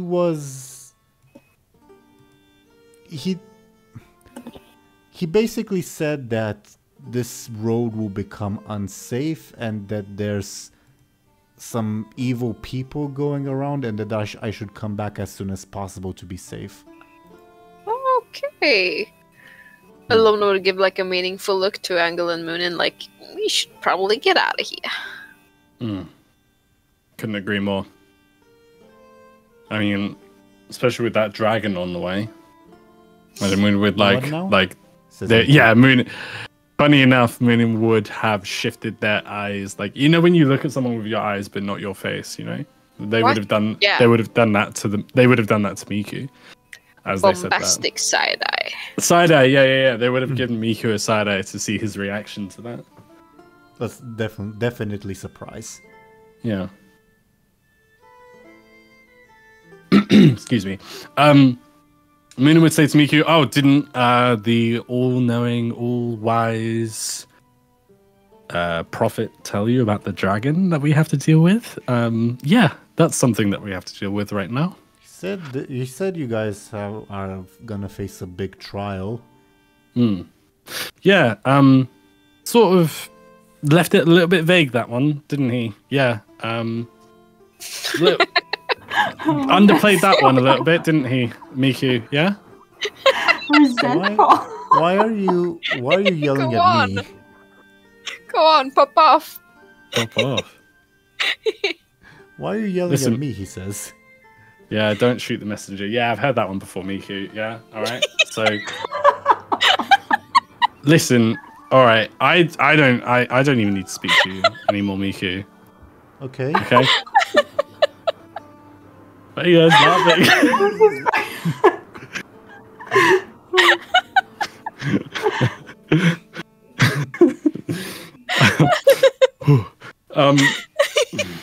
Anghel, what do you?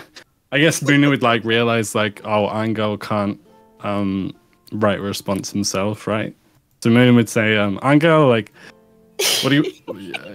Do you have anything to say?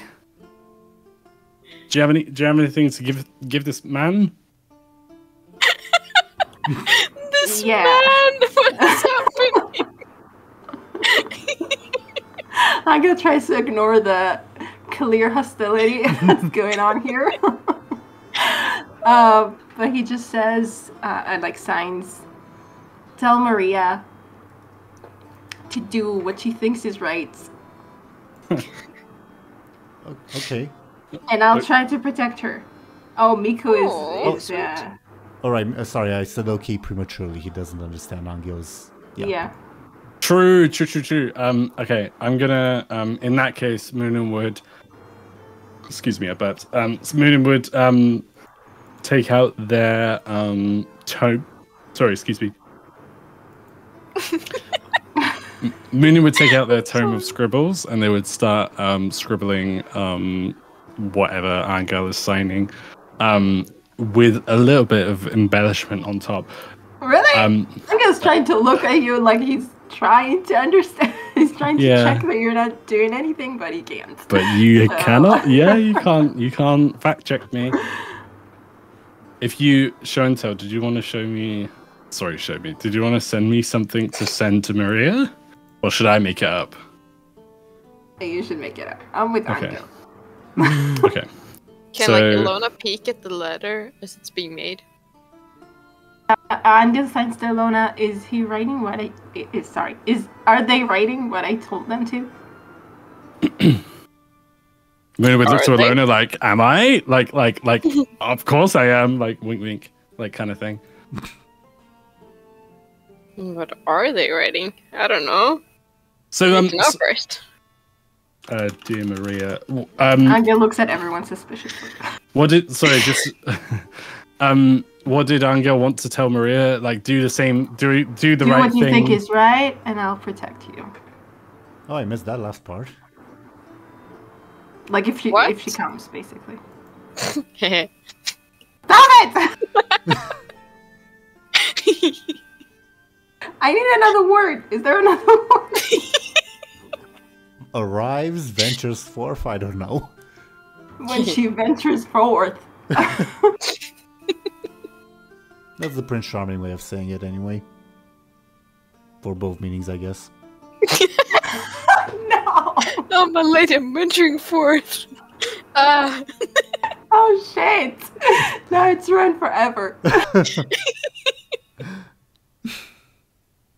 I blame Ashen. I don't know. I'll take it. I'll take the blame. The word didn't even have that register that meaning in my mind until Ashen started giggling. Yes, me too. What? I can't be the only one. I think Deli got it right away. Yeah. That consoles it. Maybe if I had a couple beers first, maybe I would have gone it. I don't know. Anyway. As Illona giggles for no perceivable reason, I guess. I need to know the letter that Moon is writing. Does Muninn reveal it? I will do. I'm just writing it at the moment. Or actually, yeah, writing. Yeah, It's writing. You want the a DM? letter. For real, I'm gonna write it. Yeah, and I'm gonna DM to you and Teeironor, but not show and tell. You're gonna DM the DM.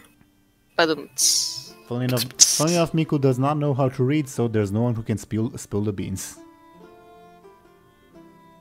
To Anghel, I mean. Can he be a priest without reading? Oh yeah. Really? Not a very good one, but he can, yeah. Why does a priest need to read? Because you have to Because he needs to write letters. not necessarily read. Not necessarily read letters. Muninn and wise and stuff. Yeah. Ostrich. Baka. Yeah, right. Why am I an ostrich? Oh, that's the insult. And my eardrums explode and I love it. Sorry. Regarding the question, a priest has to perform certain rituals. They can do it by ear, or they can do it by reading from a book. Huh. By ear from whom? From the person they studied under, aka the previous priest. Oh, and if they're not around anymore, they need to remember it. Yeah, pretty much. Okay. Very reliable. A lot of times the priests were the only ones who knew how to read and write in a village, but there are plenty of cases where they also did not know. So, yeah, very reliable indeed. Thank you for messaging me, Deli. Yeah, I was gonna mention. I love it. Yeah, like Illona would look at Anghel like, yeah, he's writing what you said. Anghel looks at her suspiciously.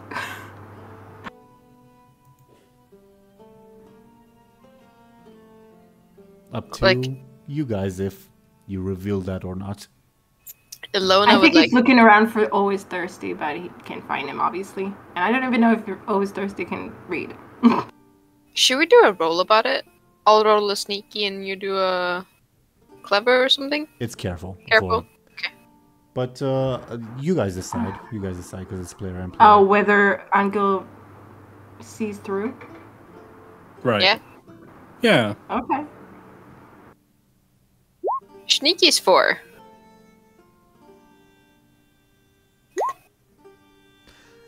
Oh! It's player and player, so you guys decide what happens, or if you want to like roll again. If it were like player and NPC, it would be either fail or succeed at a negative cost. But since it's player and player, it's your guys' decision. Honestly, I don't really mind. It's kind of funny to me that, things are being said on Anghel's behalf. Yeah, I don't know. I will say normally, of course, again, you guys determine it, but normally, just because you fail, it doesn't mean that you can't still suspect that something is awry, it's just that you have no confirmation for it. Make sense? Yeah, Anghel's definitely suspicious, no matter what.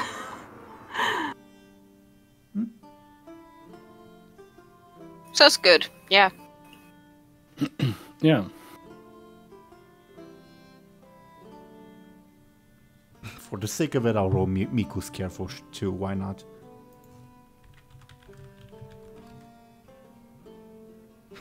Miku's too entranced by the chanting going on in the background, I guess, with that roll.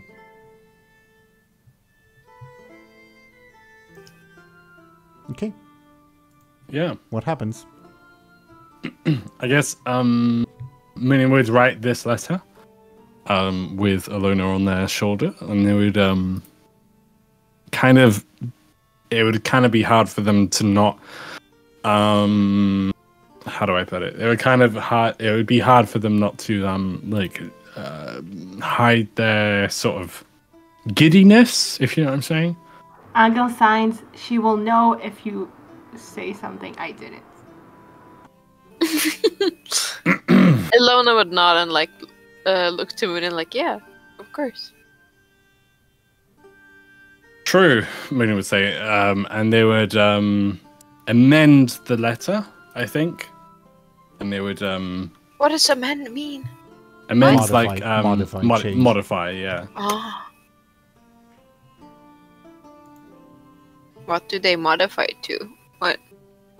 Also, do let me know as well. Yeah, I'm amending the okay. message that Amend. So, It's a yeah. great word. I love it. Amend.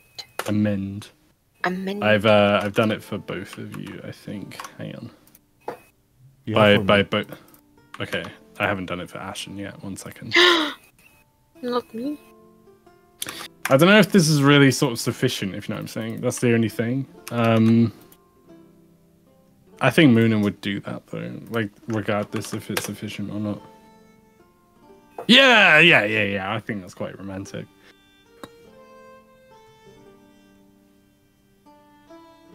Excuse me. Okay. The letter has been written. Has it also been delivered, or at least sent? Yeah, Muninn would hand it to Miku without hesitation. Oh, And, he was a bit distracted. Oh, okay. For Maria or for Father Vasile? Not for the man. For Maria. Tell her it's from Anghel. With love. Okay. What love? Looks at Anghel. I didn't say love. All right. Not with love. Like Muninn would like notice Anghel's like demeanor, and they would say not with love, but definitely with some kind of passion. Just make sure it makes its way to Maria. Okay. Sure. Okay. Anything for Father Vasile? Not from me, Muninn would say. And they would look to they would, actually, do you know what? They would look to Anghel and Illona. Illona and Anghel. To be like, oh, do you wanna Anghel especially, do you wanna say something to Vasile? Thank you. I guess Muninn would reluctantly, but they would do it. They would write "thank you" from Anghel, and then like give that, like from a page from their scribbles. They would write that, and they would like hand it to Miku. Takes it. I think Illona would write like please learn to use like capital and small letters and period. Thank you for the information. It was wonderful. Yours truly, Illona. Ashen, do you mind if I write that in our private chat just so I can remember it? Oh, for sure. Do it.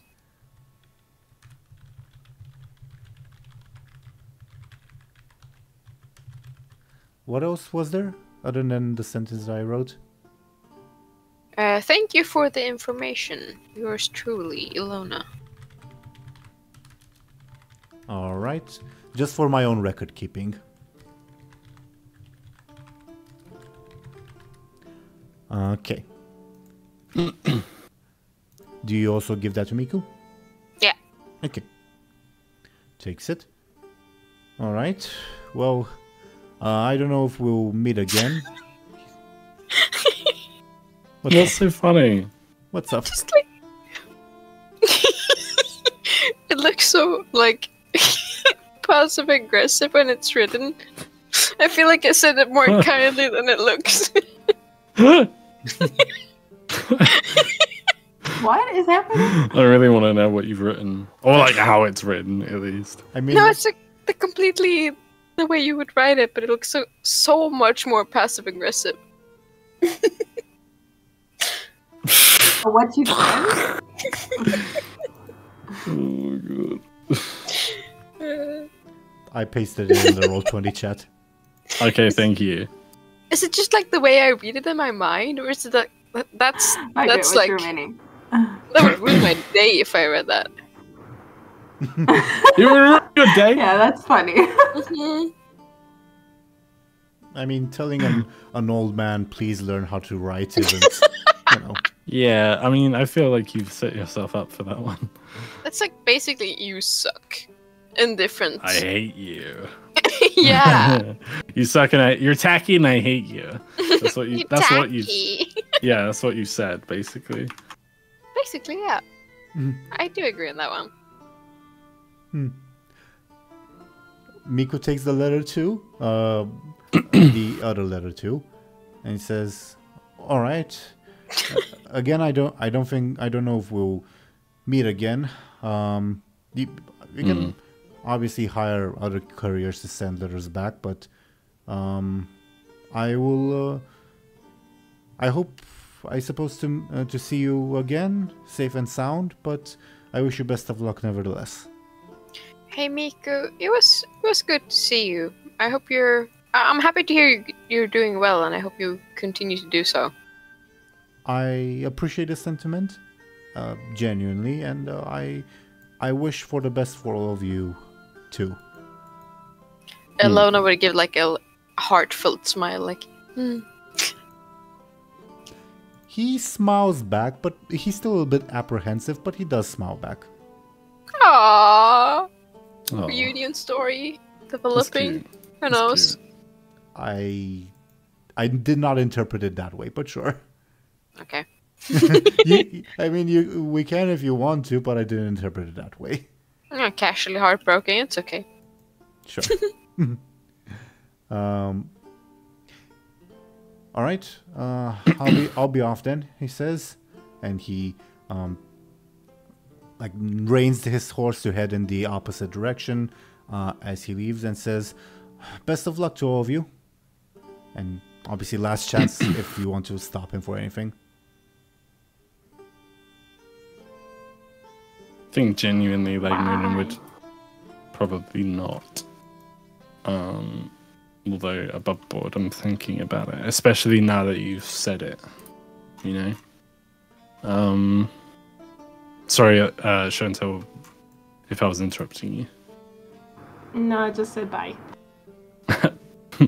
Bye. Okay. Going once, Yeah, I think I'm fine. going twice, and sold, I guess. Okay. Yeah. So, as Miku departs and we return to more depressing music and all of that good stuff. Finally. Yeah, Miku departs. Do you... Well, what do you do, I guess? I don't want to put words in your mouth. Shouldn't we head to Ophelia already?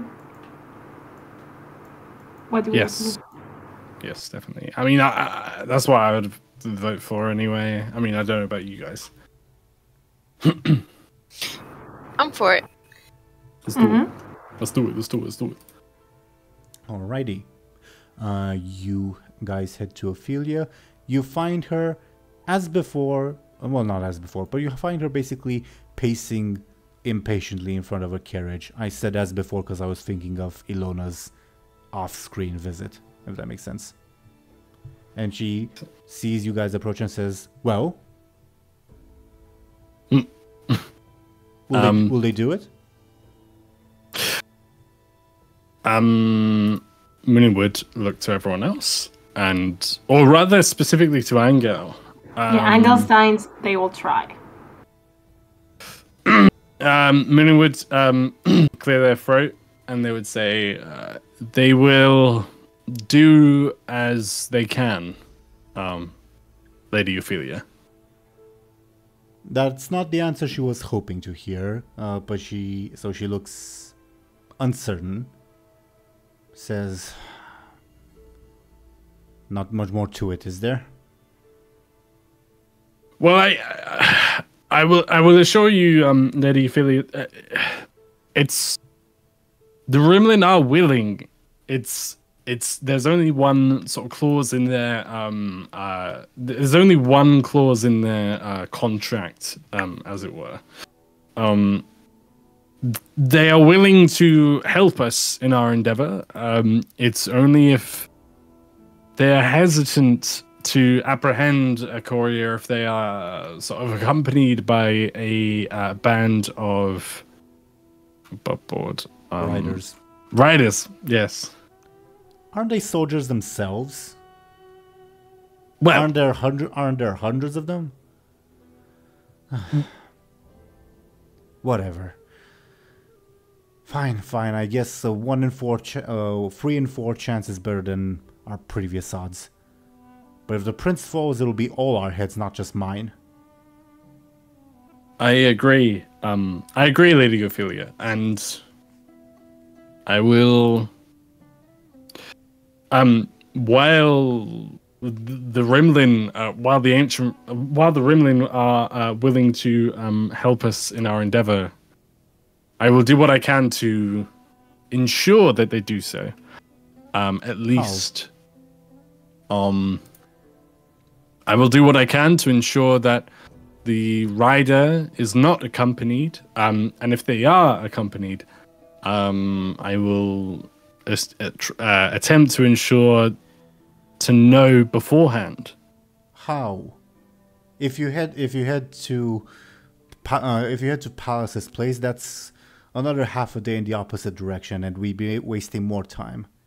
You probably already sent out the messenger already. Well, I agree, Lady Ophelia. However, the same source of information that I've learned the unfortunate truth that I divulged to you the other day. Earlier. I say the other day because IRL. Anyway,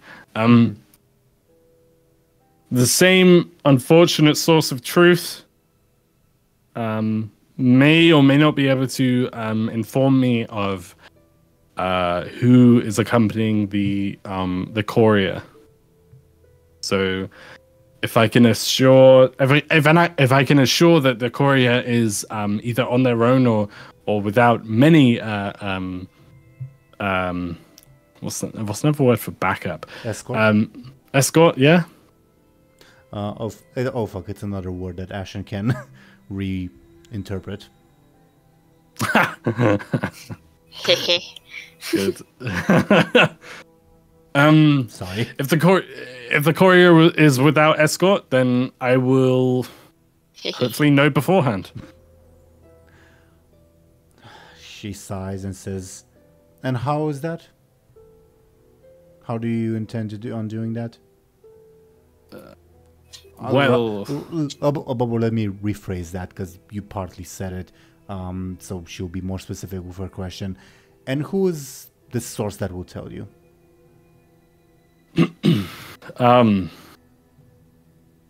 Well, Lady Ophelia, how much do you know of the above board? I feel like we've gone through this, but maybe not. I don't know. Lady Ophelia, how much do you know of the old gods? Or a small amount. What Julius has babbled. I above board will roll her sneaky. Okay. Could I roll the careful? Sure, you're unlikely to beat it, but sure. Oh well. Well, I will say, as I mentioned before, does not mean that you can't be suspicious. It's just that you have nothing to go on. Okay. In that case, very suspiciously, Muninn would they would elaborate and they would say, there is an old god that speaks to me in my mind's eye or in my mind's ear, and he, in his own time, in the time that he was worshipped, he was known as the god of knowledge. So he would probably be the best source to speak to in terms of knowing Oh, someone just left. Who would be the best source to speak to? I see. The god of knowledge.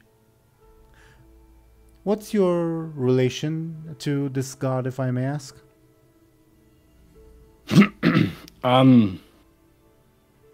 Well, this god, well, I am a scholar of knowledge, and I suppose this god, if you were to refer to him as a god, has seen me as an acolyte of learning and of teaching. Specifically, he sees me as a sort of mortal vessel to be taught to. I see. Very well, then. I will trust your judgment on this matter. But is no one gonna oppose her second sneaky roll? Oh, she has a second run. One. Excuse me. I will do that, although I didn't get it. Unless it's to do with... Is it to do with noticing body language with my eyes? I guess it would be. Ooh, in that case, could I have a +2 with my eyes perk? Or, 4 is still not enough, but sure. Oh, wait, no. It would be a... Okay, so... If I can notice her body language, it would be a 4 already, wouldn't it? With my eyes? Yeah, that's what, yeah, that's what I'm saying. It's... Right, okay, sorry. Sorry. Would I be able to spend a fate point is what I meant. Sorry, as well. What are you one of my aspects is to do with my eyes, which is what I meant originally. So... Oh, okay. Has keen eyesight, that one. Makes sense. So you're spending a fate point to improve your roll by +2? Yes, please. So Okay. I'd have a 6. Okay. With a 6, when she asks you about this god of knowledge, kind of figure that she's asking a question that she already knows the answer to, rather she's trying to figure out how much you know. Okay. Again, she's always letting on less than she already knows, you know? She's already she's always like, do you know what I mean? She's always she always knows more than she lets on, is what I'm saying. She's a politician. Real brief, viewers, Ashen's PC just crashed, so she will not be able to join us for the rest of the session. I guess we'll do her shout out when the shout outs come out, if that's, I guess, alright with everyone, okay? That makes sense. Okay. Rest in peace. Rest in peace, Ashen. Okay, so, I just informed you of what her failed sneaky roll is. Anghel does not get it. For the sake of it, I'll roll Illona's careful, but I don't think she'll get it. No. Illona's mind crashed IRL, I don't know. Okay. I don't know if Muninn would necessarily sort of call her out on knowing more than she's letting on, but to be fair, like, I think that's fair enough because she's constantly letting on less than she knows, you know? Also, to be fair, it could be something innocent because she is always joined by Julius, the cartographer, whom you guys are not allowed to talk to. Right, exactly. And he knows a lot, right? Or is that what you're implying? I think that's something you guys implied earlier on. Okay. Of course, that makes sense because... Yeah, that makes sense. I mean, he knew something was to be found in the Rimlen ruins somehow. Yeah, exactly.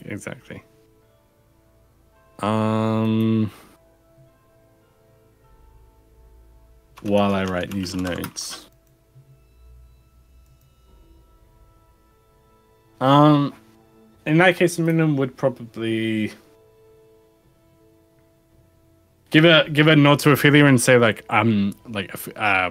Ophelia, if there's anything that I can ascertain by my source of knowledge, that is of worth to you, or is of worth to the group, I will surely share it.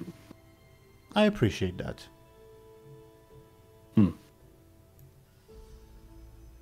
In that case, I think above board, you've learned by now that she always plays her cards close to her chest. Definitely. In that case, Muninn would look to Illona and Anghel, and they would say, in that case, shall we continue with our sort of venture? Yes, we have quite a bit to catch. We have quite a bit of distance to catch up on, says Ophelia. Illona would defer to the decision of Anghel and Muninn. Okay. Let's go. All right, let's go. Let's do it. So, I'm assuming you guys, perhaps not necessarily mount up, because maybe not all of you have horses, but at least would make the final preparations to venture forth. Ophelia and Hakim, her bodyguard, and Ribab would go into her carriage, leaving just the three of you for the moment, and presumably when you venture far enough away from the monastery, always thirsty and the horse also will return. Okay? Okay. Okie dokie. Alright. So did I... Yeah, I did prepare the other map. So as you head north to rejoin the main road, any tokens that I need to remove? This one, I guess. This giant caravan reaches the village of Shepherdess, where there's just a general confusion as to like what's going on with the monastery burning down, and they can hear the chants in the distance. By this point, Always Thirsty and the horse have returned. The villagers will not pay you much mind. They are waiting for someone to come from the monastery, but not you, so they will not interfere with you, if that makes sense. Yeah, I think so. Mm-hmm. Always Thirsty and the horse come back, as does Anghel's intrusive thoughts and reassuring aura. And since the village of Shepherdess is kind of close, it's kind of on top of a hill, you will see something odd in the distance. Not odd for Anghel, but definitely odd for Muninn and Illona. You will see this fellow in the village of Nogi, who appears to be almost like a baby playing with Legos from a scale perspective. But oh my god! Feel free to give me a careful to get a closer look from your. That's the village that we were in, that Anghel was in. That Anghel was in, yeah, the one Anghel rescued. When you say feel free to give is that everyone, or be careful? Everyone and anyone. Okay. To find out what he's doing? Yeah, pretty much. 4 or 6, depending on. It is eyesight. It is eyesight. Okay, so 6. Both of you would be able to tell. I guess for the sake of it, I'll roll Illona's thing. Illona too.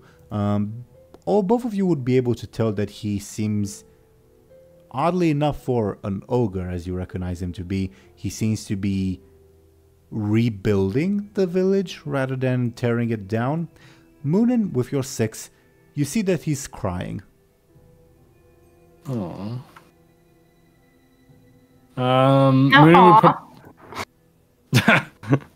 Muninn would probably be a little bit confused, but sort of like This is the first time Muninn and Illona have seen this ogre. Anghel just kind of crosses his arms over his chest, like Muninn would in approval, sort of. Yeah. Muninn would be shocked at what they're seeing, I think, actually. and they would say like, what the hell is that? Like, I think the carriage will also stop for a bit as Ophelia and company see this. yeah. Muninn would ask Anghel like, what is that? And Illona, what am I looking at? I was gonna ask the same thing, says Illona, I think. Muninn, because you got an extra good roll, you notice that his forehead is permanently scarred with the word idiot or stupid in ancient Romy. Considering it said Romy, considering you mentioned that it was in Romy, it's definitely a language Muninn would know because ancient Romy is like a language of culture and all that. It's definitely something Muninn would know. Oh, ancient Romy, interesting. Okay, well, because it's Romy. Oh, is Romy and Rima are not the same thing, are they? Not even close. No. Okay. The name's similar, but the languages no. Okay. Ophelia's a Romy, by the way. Maybe Muninn wouldn't make that connection straight away then, because my first thing was like, oh, Rima, Anghel's Rima, like, you know, but Romy and Rima, like you said, aren't the same thing. So maybe Muninn wouldn't come to that conclusion. Could Muninn... Does no one know about the slingshots? I don't know, do they? I mean, nobody except Anghel knows about its property of having words inscribed upon its projectiles. You can't even read. Funny. Yeah. Could Muninn roll a clever, to see, like, what the hell? Why has he got like stupid written on his head? It'll be a difficult roll because you have little to go off of, but yeah, sure, you can roll. Okay, I think that's fair enough.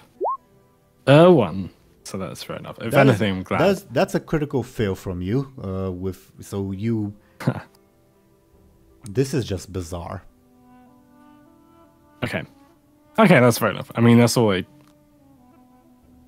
I feel like realistically, that's all Muninn would gleam anyway without some kind of divine intervention. So I think that's fair enough. Or witness testimony, I guess. Yeah. Maybe Muninn would ask Anghel. Oh no, Muninn probably did already ask that. I feel like Muninn would ask Anghel, like, what the hell is that? But I feel like Muninn would already ask that. Muninn asked the room. I don't think they asked Anghel. The room, true. I don't think Muninn would ask Anghel. I think they did ask Anghel. I don't know why, though. I mean, Angel's looking like... I guess he's not looking that surprised, so maybe that's why. Right. Oh, could I roll a careful to see, or would it, or what? If to be like... Since it's player and player, you guys determine if rolls are required or not. Okay. Could Muninn notice that Anghel is like really like whatever? Or not? Show and tell. Sure. Anghel isn't trying to hide that. Okay. I think. In that case, Muninn would probably ask like, you seem really like blasé about this. Anghel shrugs. Well, okay. I mean, I that's. I guess Muninn would like above board. Muninn would, well, not above board, but you know what I mean. Muninn would amount it to Anghel being quite, again, sort of blasé, being like, yeah, whatever. And then Muninn would be like, I guess we've seen worse. I guess we've seen more. I guess we've seen weirder things. Someone must have helped that village. Right. I was more worried about the giant ogre with sorry, does Muninn know that it says stupid? Yeah, we've determined that, yeah, they do. Okay, sorry, yeah, I just wanted to make sure. Muninn was like, I was more worried about the giant ogre with stupid written on his forehead. He seems to be helping, though. Huh. Right. Someone must have taken care of it. Someone. You're way too calm about Someone. this, says Illona, I think. Yeah. Muninn would like agree, and they would say like, "Is there something you're not telling us?" There are a lot of things I'm not telling you. All right. Well, keep your secrets. Okay, Frodo. Yeah. And then Muninn would drop it. I feel like Muninn would drop it. They wouldn't ask any more questions. If Muninn drops it, Illona drops it, I think. Because I don't want to push Illona past unreasonable limits while Ashen's not here. Yeah, that makes sense. Makes sense. Maybe Anghel feels a little bit disappointed. In what way? They didn't pry any further. Or something. Pry any further. It should have been. I don't know. Ophelia, who has gone out of her carriage to see this sight, looks at you guys for a cue as to your reaction. And with your acceptance, she seems to kind of accept it too. Like, okay, sure. Hakim and Rebab are way more WTF looking, but Ophelia's just, okay, I guess that's a thing. Right, exactly. I guess if he's like, especially if this ogre is like helping people, you said, or something. He seems to be rebuilding the village. Currently, there are no humans. You don't see any humans in this village because probably they still want to stay away from the big ogre. But fair enough. You definitely see that he is rebuilding instead of destroying, as most other ogres that you've known have done. Okay. In that case, I think we're fine to leave him alone. Like, morally speaking, Muninn would say like, whatever, like, in their head, obviously. Muninn would say, whatever, like, I suppose we've seen worse, you know? Like, if Angel's gonna be a bit not sheepish, but Skittish. if Angel wants... Sorry? Skittish, sorry. Yeah, skittish. If Angel wants to keep his secrets, fair enough, like, sort of thing.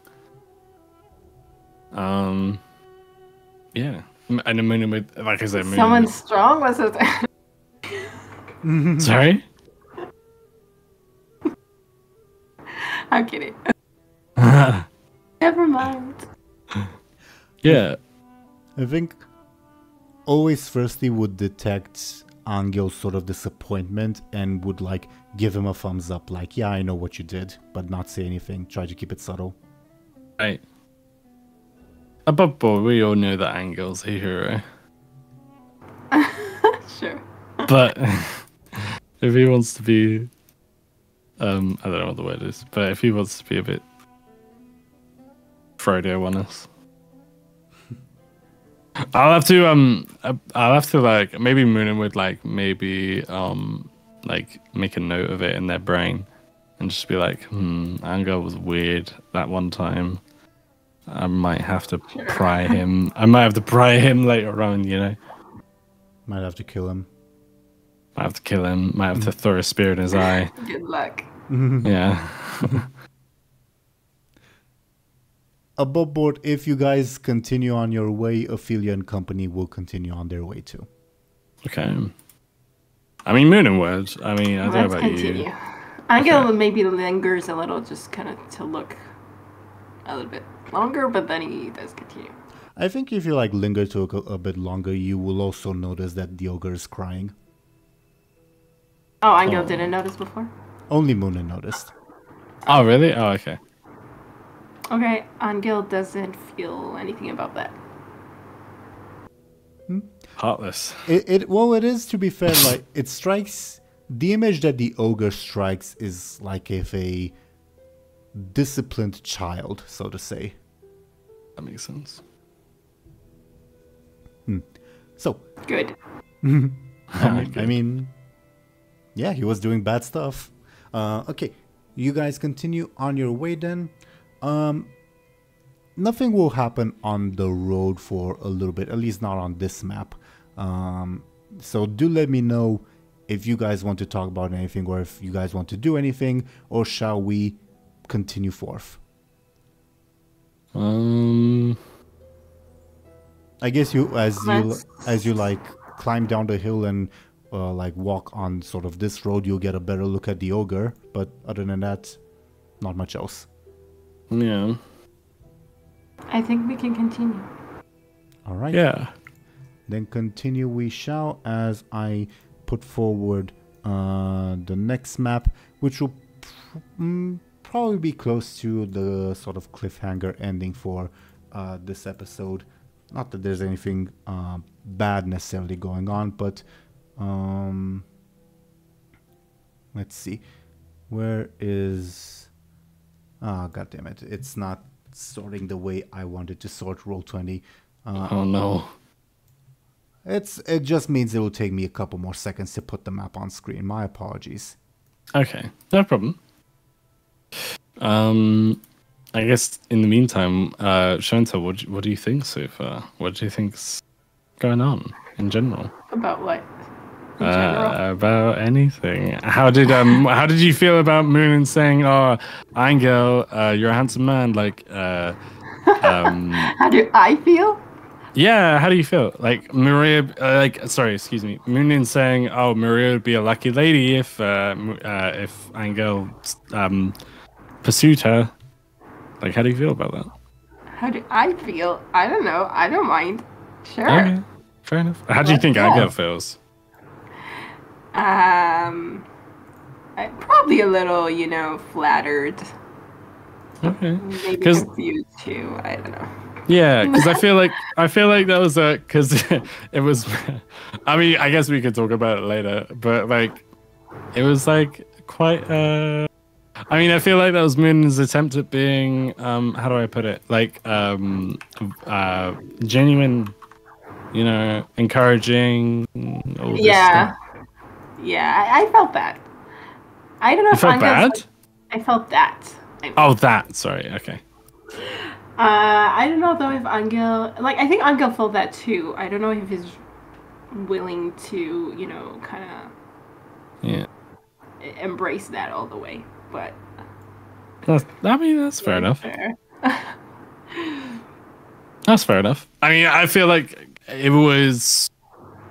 How do I put it? It's it translated, like in terms of RP, it translated like in a good way. It was like, oh, Anghel clearly didn't expect that, Yeah. Yeah. Makes sense to me.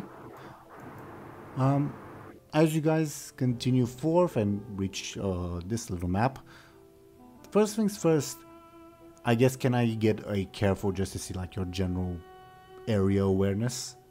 Okay, am I using my eyes? Yes. Not aware at all. I also roll for Illona. Okay, Illona's... Wow! Illona will tell everyone everything. Because I don't see a reason why she would keep you guys in the dark, I guess. Illona says, those people in the village up there, up north, like the village of Basil, no connection to the priest. She says, they're arguing about something. Oh. Okay, so we notice now? If Illona points it out, yeah, you will notice. Is it like very loud? Yeah, she says they're yelling at each other, and there's a lot of them. I don't think there is just the people from the one village, but probably from the other one that got destroyed, I guess. They're arguing really loudly with each other about something. Huh. I guess we should probably see what they're arguing about. I mean, I'm not... Can you ford that river? I mean, I can drink the river, says Always Thirsty. I think Illona would do a double take, probably. Yeah. Maybe Muninn would too. Wait, whereabouts was it? Sorry, would you be able to... Which river? Ping, is it here?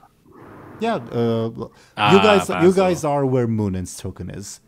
Okay, and Basil is here, Yeah, obviously. yeah. Okay. I mean, Moon would like maybe point to like obviously Moon like the bridge here is like visible, isn't it, or not? In the distance, yeah. You're coming up Okay. up on it, yeah. I mean, we could like go through there and then cross another bridge and go back. This one. Yeah, Yeah. but it might take a long time. That's the only thing. How long will it take you to drink the river? Anghel. Does Muninn ask? Sorry, Muninn. Anghel. Anghel. Couple minutes. Well, yeah, a couple minutes. Are you sure you can do it? Of course. Casually damning all people who depend on agriculture downstream. Shit. Anghel would think of that, right? Your choice. I mean, maybe, because... He was a farmer, right? Sorry? He is a farmer. Yeah, and then the fact that your farm was ruined by another river being ruined partly sparked this journey, but your choice.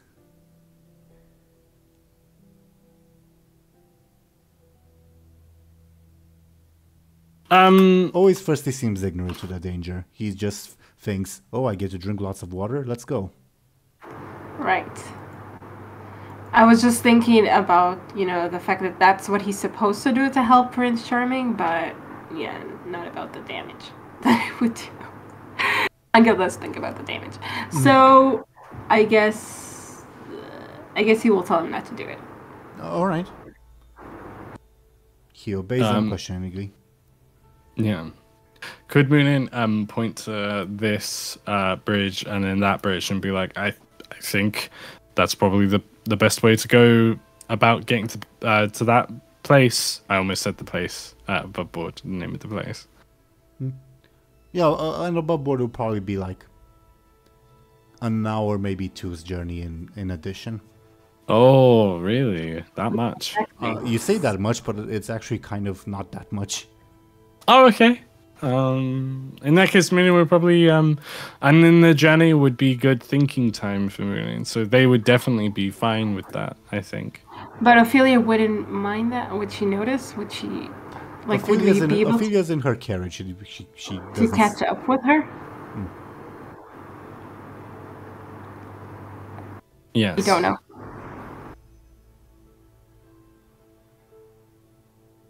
Sorry, I didn't mean to move. Anghel is riding his horse? What is he riding? Like your choice. If you want to ride a horse, the horse, or go on foot, it's entirely your choice. Okay, maybe Anghel proposes that he goes alone to the village and then he will try to catch up with them. Muninn would ask, alone? Are you sure? About what? Is that Ophelia talking? No, this is Illona talking. Oh. What did you say? About what? Muninn would say... What about what? As in, like... Muninn asked her, are you sure, Illona? And Illona replied, about what? So, No, did I say Illona? No, Anghel. I meant Anghel, sorry. I didn't know. I understood it was Anghel. Sorry, my brain just completely disintegrated. So Muninn would ask, if that's okay, Muninn would ask, Anghel, alone? Are you sure? I would Yeah, say, it's just some people arguing. Yeah, I would say your Prince Charming sense isn't tingling yet, to like paraphrase Spider-Man. Only in the sense of, hey, there's people arguing. As a prince, you ought to settle your subjects' arguments. So it is tingling a little? Barely. So yes. Yeah, I guess yes, just but feeling, barely. as you said, it's the people from the village, right? From the Nogi village? what was it, Noki? Yeah, that was the name of the other village, but there's also the people of this village, and like... Yeah. So he feels like maybe something is good because of what happened. That's why he's like more invested in it. Right. So he says to Muninn, it's just people arguing, I can take care of it. Well, Muninn would sigh, and they would say, well, Anghel, don't play the hero, okay? If you need help, you know where we are. I mean, I think this is Illona would say, I hope you catch up to us. You probably need, I don't know, something like a flying horse, because we'll keep going. Yeah, I'll figure something out. I hope you do. Young man, don't stray don't stray far from us too long, all right? Yeah, I'll catch up. Well, also, says Illona, because for 6 she notices the other thing as well. There's something on the bridge up ahead, but it's hard to tell. It's like it's covered in a black carpet. But it's moving? What do you mean, Muninn would ask? I don't know. Because of Bobo, you guys are still far away. Okay, so let's go. We go to the bridge anyway. Let's go there and find out what it is. Okay. Ophelia is also headed there, right? Yeah, she's in her carriage. She doesn't hear your conversation, so she has no reason to stop. And she doesn't see the thing. Is it like on the bridge? Like, okay. Only Illona will see it with all those rolls, and I'm including Munin's stunt. So Bobo, the roll for you would be insufficient. And given the fact that Illona barely sees it with a 6, it's probably something very hard to spot. So don't blame me, Ophelia, for not seeing it. Okay. I'm not blaming, I'm just trying to understand. Yeah, like yeah. what this thing is. Okay. As I guess you approach the bridge, I think this will probably be the cliffhanger that we will end on. Now Ophelia's carriage will stop as the driver just looks on in confusion and waits for your input. And as you guys close in, you will see something very, very bizarre. The entire bridge is covered like with sort of 2 rows going in opposite directions of these things. Lots and lots of ants. Oh, yuck. ants. Why? Disgusting. Are they big or small? Small, ant-sized. Ant size. Shit. But there's Ant-sized. so many of them that they cover the entire bridge. May get that's fucking disgusting. Anghel your careful or clever, because it's something that you from your people's mythology might know. Yeah, with that roll. I mean, it's obvious what's going on in front of you, Anghel. This is a wedding. It's a wedding party. What? What the Of hell? ants? Yeah.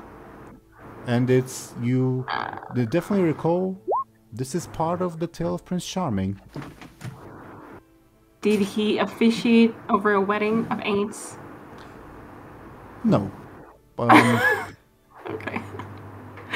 More like, he let them pass without harming them, and the ants were grateful, so they gave him a reward.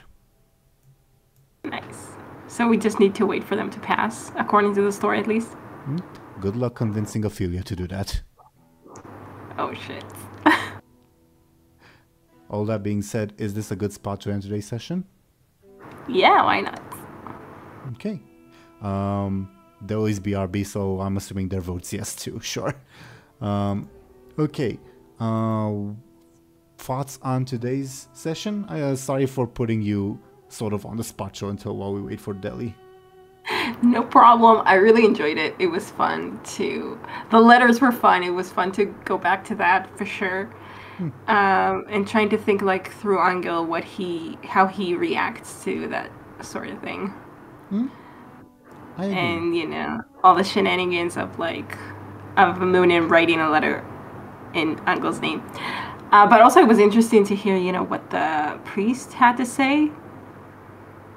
It was definitely food for thought. And yeah.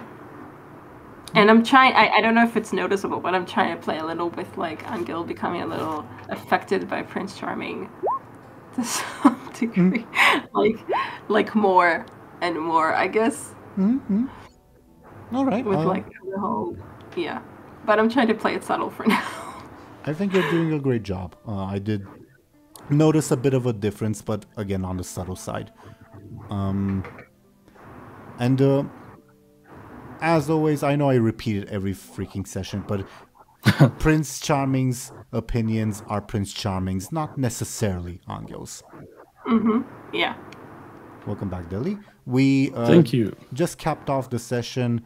Did you get the part about what Prince Charming's supposed to do with the wedding of ants? Oh, I didn't. I saw that I heard that the ants was supposedly doing a wedding event, but that was it. Yeah. It's a big wedding, and in the tale of Prince Charming is supposed to let the ants have their wedding and wait for them, and in exchange the ants will give Prince Charming a reward. And I sort of ended the session with good luck in convincing Ophelia of that. Yeah, that's gonna definitely be a problem. Yeah. That's gonna suck.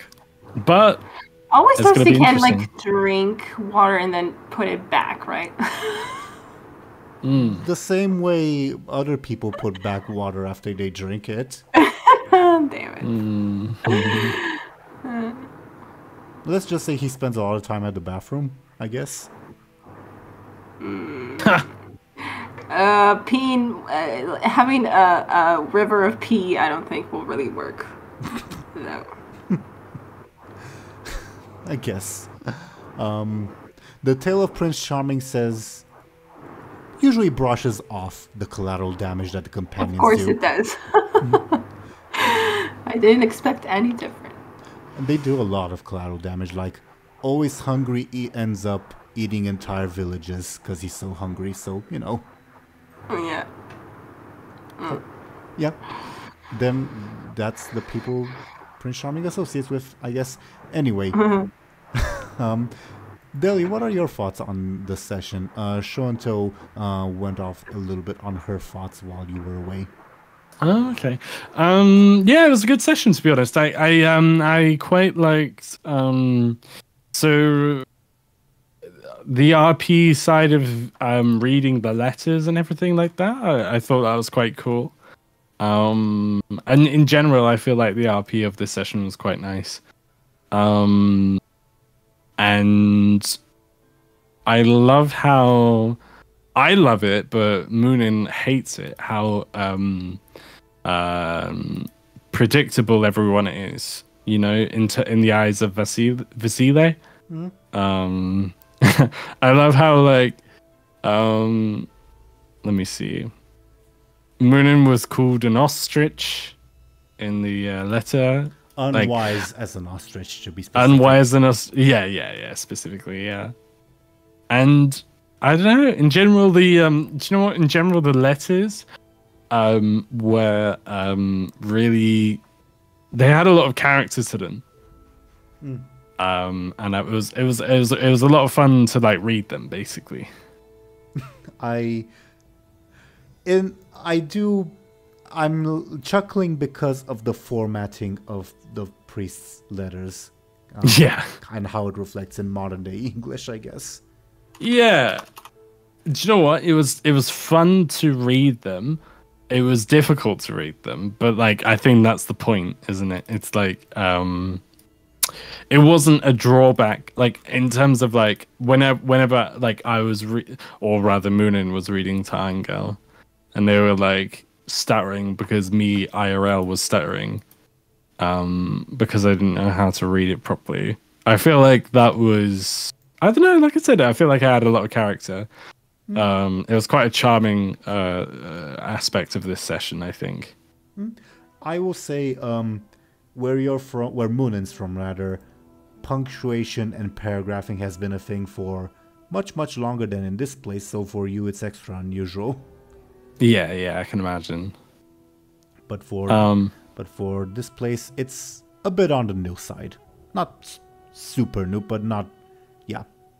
Yeah. I think we definitely mentioned it earlier, but I also liked how I could sort of see hints of historical influence in terms of like IRL historical influence in terms of how it was written, because we mentioned like, oh, every time Vasile wants to put a full stop, instead he puts in addition, you know, like yeah, that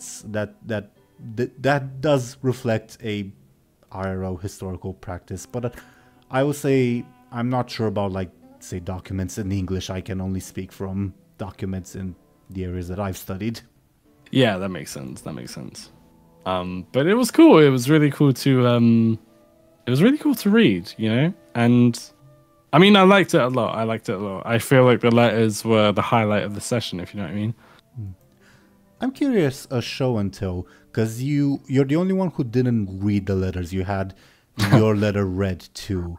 Well, how were you able to like comprehend Dely's reading of the priest's letter? Because the wording was admittedly confusing. That's a good question. I mean, I don't know if I don't know. I think so, but maybe I'm wrong. Well, you did send it to me, right? So I'll read it over, and I'll check if I understood it. Yeah, understandable. But he was basically saying not to rely on Prince Charming, right? That he can do good on his own. Pretty much. That's what he was saying. Pretty much. And he also spoke to some other small things like don't blame yourself for New Spring and take care of my daughter, and you have a hard task ahead of you, but you can prevail, etc., etc. Yeah. Yeah, I think I got all that, though. Okay. Good reading, Dely. Thank you. I obviously, because in character the priest has to know the future. That's why I had Miku say, "Oh yeah, I figured he figured that Muninn would rip their letter." Funny. But in real life, Teeironor, the DM, did not know that Muninn would react that way. I just said it because I had to. But you making it that that the priest really does know the future, like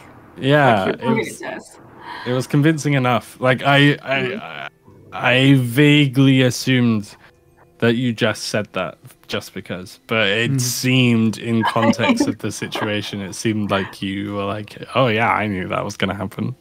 Did you write 2 letters in case like Illona read it out loud to Anghel or something? Yeah. Well, okay. It's basically the same letter, it's just the beginning is different. Just with Illona, okay. Instead of hey Muninn, read this to Anghel, it's hey Illona, read this to Anghel, basically. Oh, cool. Yeah. Very cool. I also wrote a variant in case Muninn read Illona's letter without Illona having read it, if that makes sense. Huh. How's that happen? Sorry? That's interesting. Oh. How would that happen? My original... TLDR, I wasn't sure how Miku would encounter you guys, if he would encounter you one at a time or all together. So if Miku encountered Muninn first and, oh, hey, take all these letters, and Muninn decided to snoop, I had a thing ready in case. And what if Illona decided to snoop? Likewise. Okay, cool. Yeah. A lot of letters. Very impressive. That's a lot of letters, yeah. Well, they're mostly the same. It's just that there's slight changes to the beginning, like, I know you're being naughty, Muninn, hand this to Illona and stop reading. Anyway, Illona, blah, blah, blah, blah, blah, blah. That's cool. I love that. That is cool.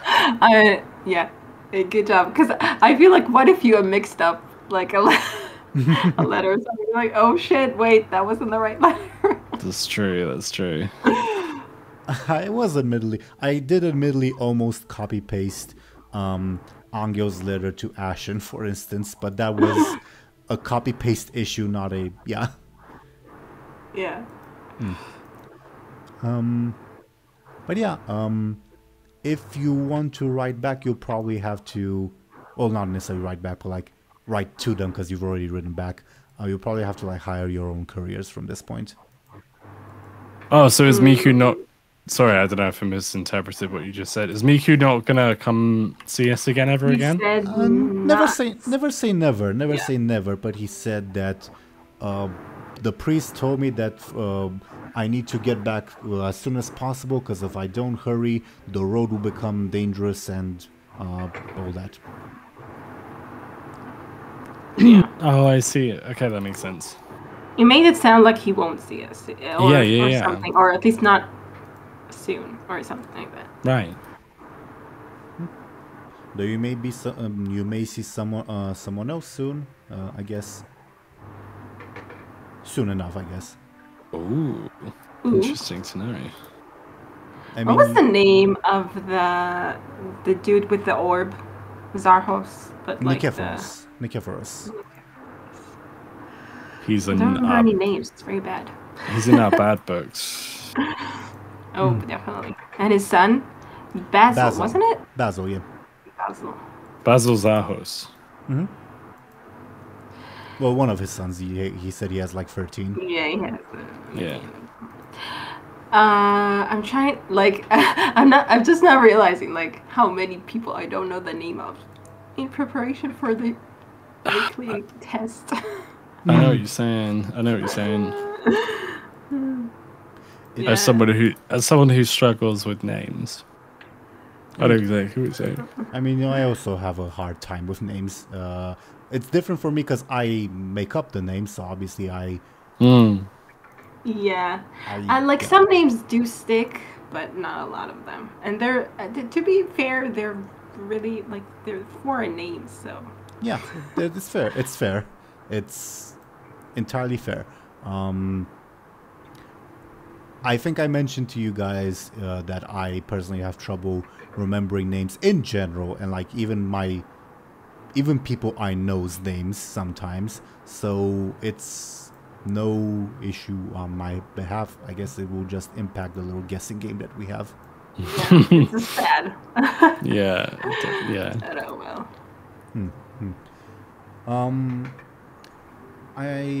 What else happened this session other than the letters?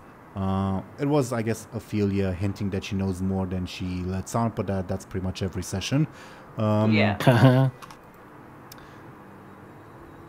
Seeing the ogre, I guess, which was predictable, to be fair.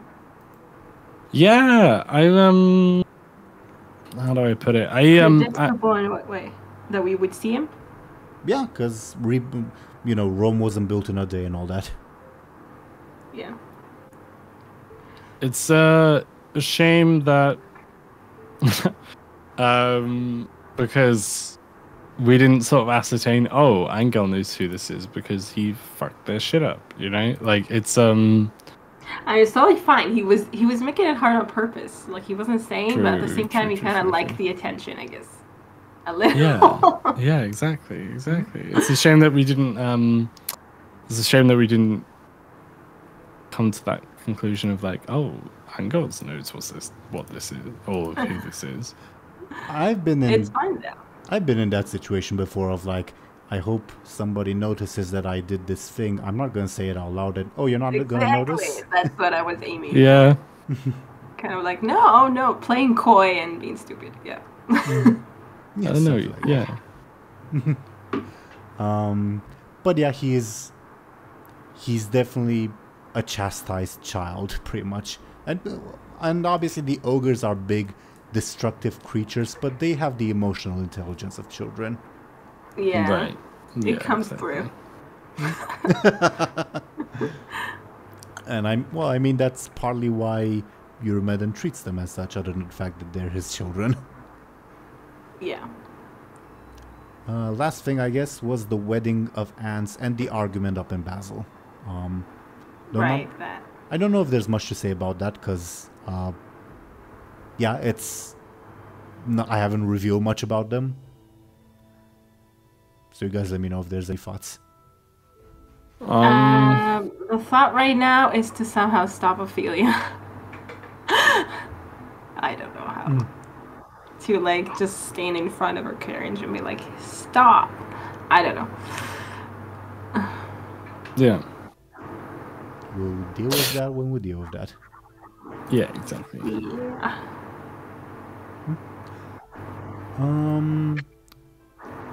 Is there anything else that happened this session that is worth really talking about? Don't necessarily think so. You guys let me know. To be honest, I don't think so. Like, there probably is, like, off the top of my head, like, no. But, I mean, that's not to say that nothing crazy happened. Obviously, because crazy shit had happened. I quite liked how, again, back to the letters thing, I quite liked how, sorry, excuse me, Vasile, was, I don't know, I feel like the letter to Illona in particular was quite poetic. In terms of, like... I don't know. Oh, you didn't read it? Yeah, true. I just know there's an ostrich there. Yeah. An unwise ostrich, that's all. Yeah, Muninn was called an unwise ostrich. I mean... You're only focusing on the bad thing. He also said a good thing about Muninn. Yeah, that's true. Yeah, and that made me laugh too. The way that you were like, oh yeah, Muninn would definitely focus on the negative, which is true. That was Teeironor scolding you through the character. Yeah. But it made, do you know what? It made sense. It made sense because it was very... I love the role playing that you did with Muninn when they were like so angry. Yeah. So pissed off. That was so funny. Yeah, thank you. I'm glad you liked it. It was fun. I feel like the role playing aspect of this session was a lot of fun. The letters and the role playing, I feel like those are the two, at least for me. I feel like those are the two that really stood out. I'm curious, by the way, Deli. What like prompted Muninn's angry reaction at their own letter? Ooh, good question. I feel like... Was it angry? It was just kind of dismissive, wasn't it? I interpreted it as angry. He told them to join the church, right?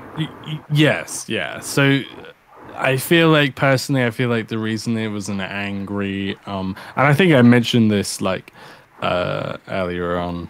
I feel like the reason it was such an angry letter is because it's such... To Muninn, it was such an insult to...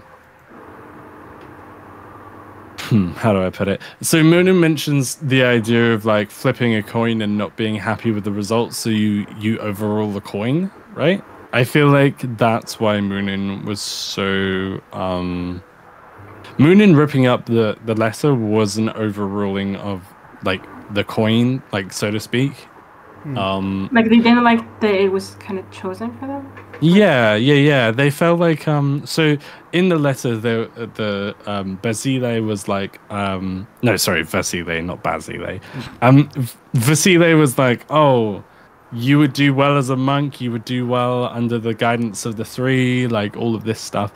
Muninn read that and they weren't happy with that, so that was Vasile to Muninn. That felt like Vasile was kind of guiding their fate for them in a way, and they didn't like where their fate was being guided. They didn't like the toss of the coin, like, per se. It's kind of like doing the opposite of what you're told to do, because you don't like to be told to do things. Yeah, that's true. Kind of like... That is true. That's true. It's all. I think it's additionally like, it's kind of. There's a bit of a childish aspect of like, oh, I don't want to do what I'm told, but it's just a case of like, oh, I think the biggest thing for Muninn is like, oh, I have like 4 decisions to make. Vasile put this one of the 4 decisions in front of me, and I didn't like it, so I'm gonna say no by ripping up the letter. Like, if that makes sense. Yeah. I will say when I wrote that letter, obviously from Vasile to Muninn, and by extension, his intention wasn't necessarily to preach to Muninn, though obviously that was part of it, but more so to try to dispel Munin's own doubts about that choice. Like I specifically the letter specifically talked about certain things that Muninn themselves brought up regarding becoming a monk. Yeah, exactly. Yeah, exactly. And I feel like I said, I feel like seeing it laid out in front of them like that, I feel like that was enough for Muninn to decide, yeah, this isn't what I want. Maybe I might be totally like reaching here, but maybe it's like the fact that Vasile can read the future and see the future and read kind of like Munin's fears. Maybe it's also an aspect that Muninn doesn't like.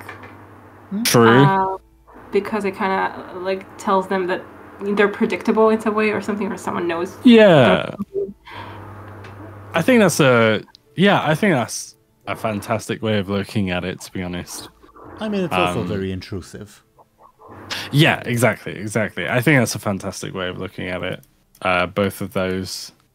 So yeah, very complex, but also very true. I feel like it's very true to character, if you know what I mean.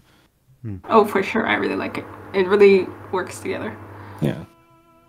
I guess a bit of sort of above board small reveal, because the letter to Muninn, other than that, also basically warned Muninn against associating with Acacius, which I guess kind of was predictable. Yeah, that's true. Oh, I mean, okay, yeah, predictable, but okay. As to whether, as to the details of that, up to Dely if they want to review it, I guess. Oh, I just thought how interesting it is that, you know, Anghel is obviously against the gods, but he's also being, like, kind of influenced by this external force, I guess. Yeah. It's kind of hypocritical of him. That's kind of funny. I guess the question would be, does Anghel realize he's being influenced?